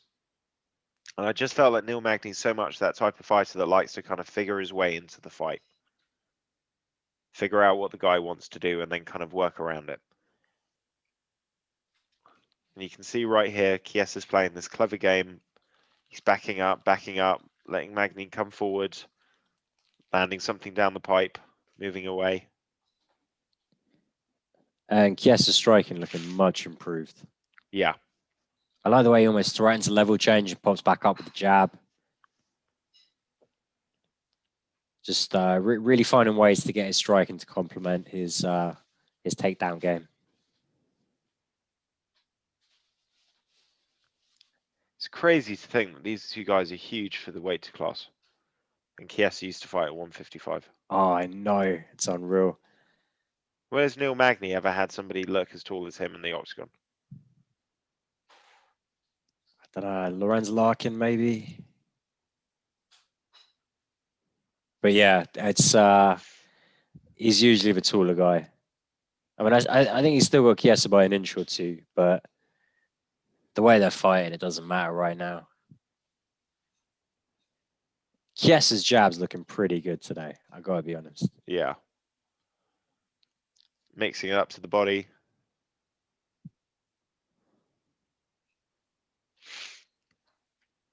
And I'm at 1 minute 44.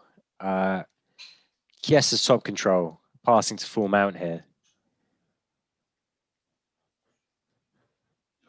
Just, it's not awkward. It's everything's just very busy, very active, and he's tying up every limb imaginable, making Magny think about so many different things.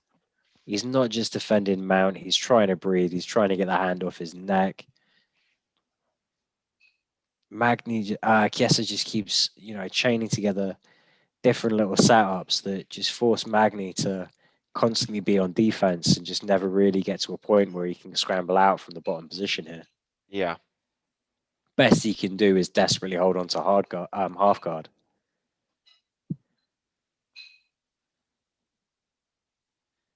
The scrambles are a little bit less. You don't really see the big scrambles in round one. This is just very much top dominance from Chiesa. Just staying in that half guard, applying pressure, squeezing the neck. Round two, and it's pretty much just a quicker version of round one. Didn't take Chiesa long to get the takedown. Once he got it, he's pretty much just been an established control. Yeah, again, Chiesa does also such a great job of staying on top and never giving Magny a moment to breathe. Magny does a good job defending here and there, but it's really kind of watching a man out in choppy waters, out in deep waters, as they say.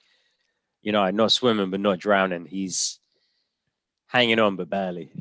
Yeah. Well, I mean, this is just, it's smothering. It's hard to say. It's a different type of wrestling than you see with like a Khabib or a Colby Covington or an Usman in the same division, because everything has this constant threat of submission. Yeah, if he's not chaining together submissions, he's chaining together setups to advance his position. Yeah. I don't know how well this style and his size is going to match up with Usman or Burns for that fact. But Chiesa is a legit threat.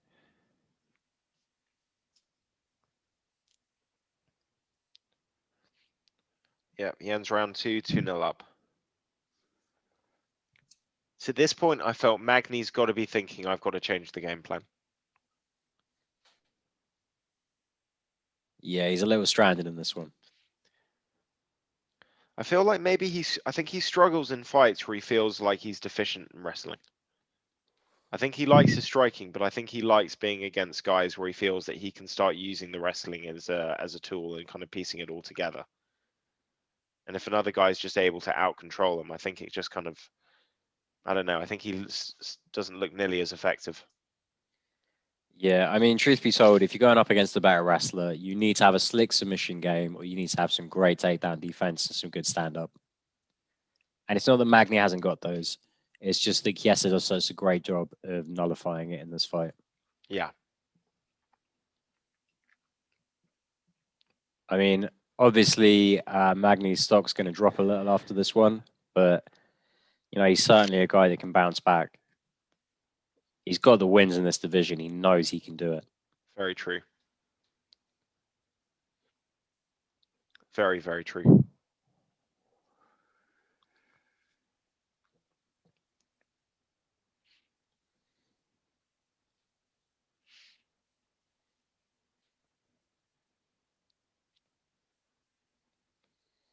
The big question for me coming in was, would Chiesa be able to hold up over 5 rounds? And at the start of the third round, even though it's been all Chiesa, he looks so much more tired than Magny does. But he just keeps digging deep and finding those extra gears. Well, Magny doesn't get tired. He's constantly going. His cardio is great. And yeah, you can see at this point in the fight, Magny starts off with his first real flurry. Lands a couple of good shots against Chiesa, starts pressing him against the fence. But Chiesa's so comfortable in these close proximity grappling situations. He's just looking for a way around, manages to turn,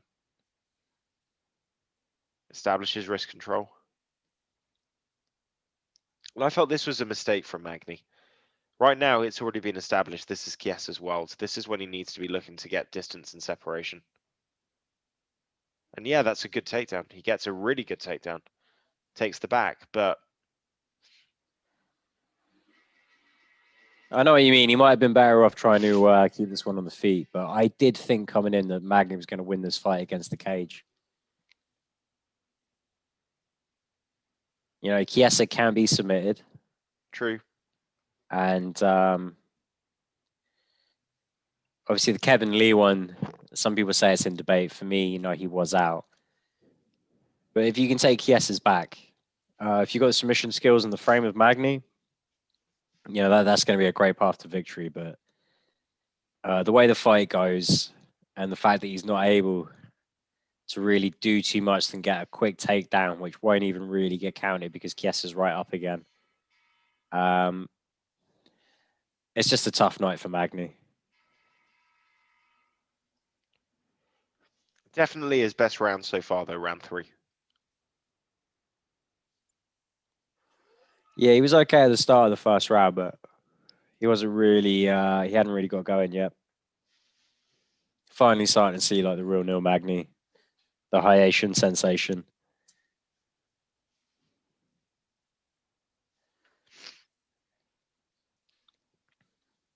For me, though, this might be one of Chiesa's best performances.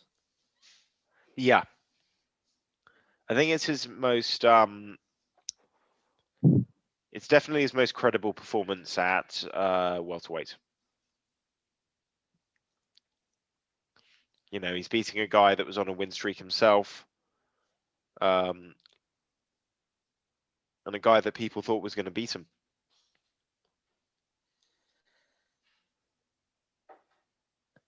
Yeah, I definitely picked against him. More for me. Where did we finish up on the picks, Matt? I'll go through them. So I'm going to keep it as 2 different lists just to establish that we're not complete idiots. Okay, well, you run the list. I'm going to be a gentleman and mute while I just quickly eat a bit of dinner. Go for it. Okay, you get a correct number of 7, and I got 6, including our tiebreakers. In total, I got 8 fights correct on the card. I think you got Yeah, I think I finished 8-6 as well. But obviously, you won on the tiebreakers. So you win the picks for this week. Nice. Oh, Is that a clean sweep? I think I've won every week, right? You have won every week so far. Sorry, it's Congratulations. one This week's picks will be different. Just to say, we'll just kind of tie up because obviously we already know what's happened. I feel like round 4 and 5 is where we really see the elite level of grappling from Chiesa. Some of the scrambles that occur on the ground here are just absolutely sensational, and his ability to just maintain that top control at all times. And the and the cardio, the gas tank, it was there for him the whole night. He did say in his post-fight speech that in the post-fight press conference that he was absolutely exhausted. By the end of the 4th round, he was really struggling, and then the 5th round was just purely mental.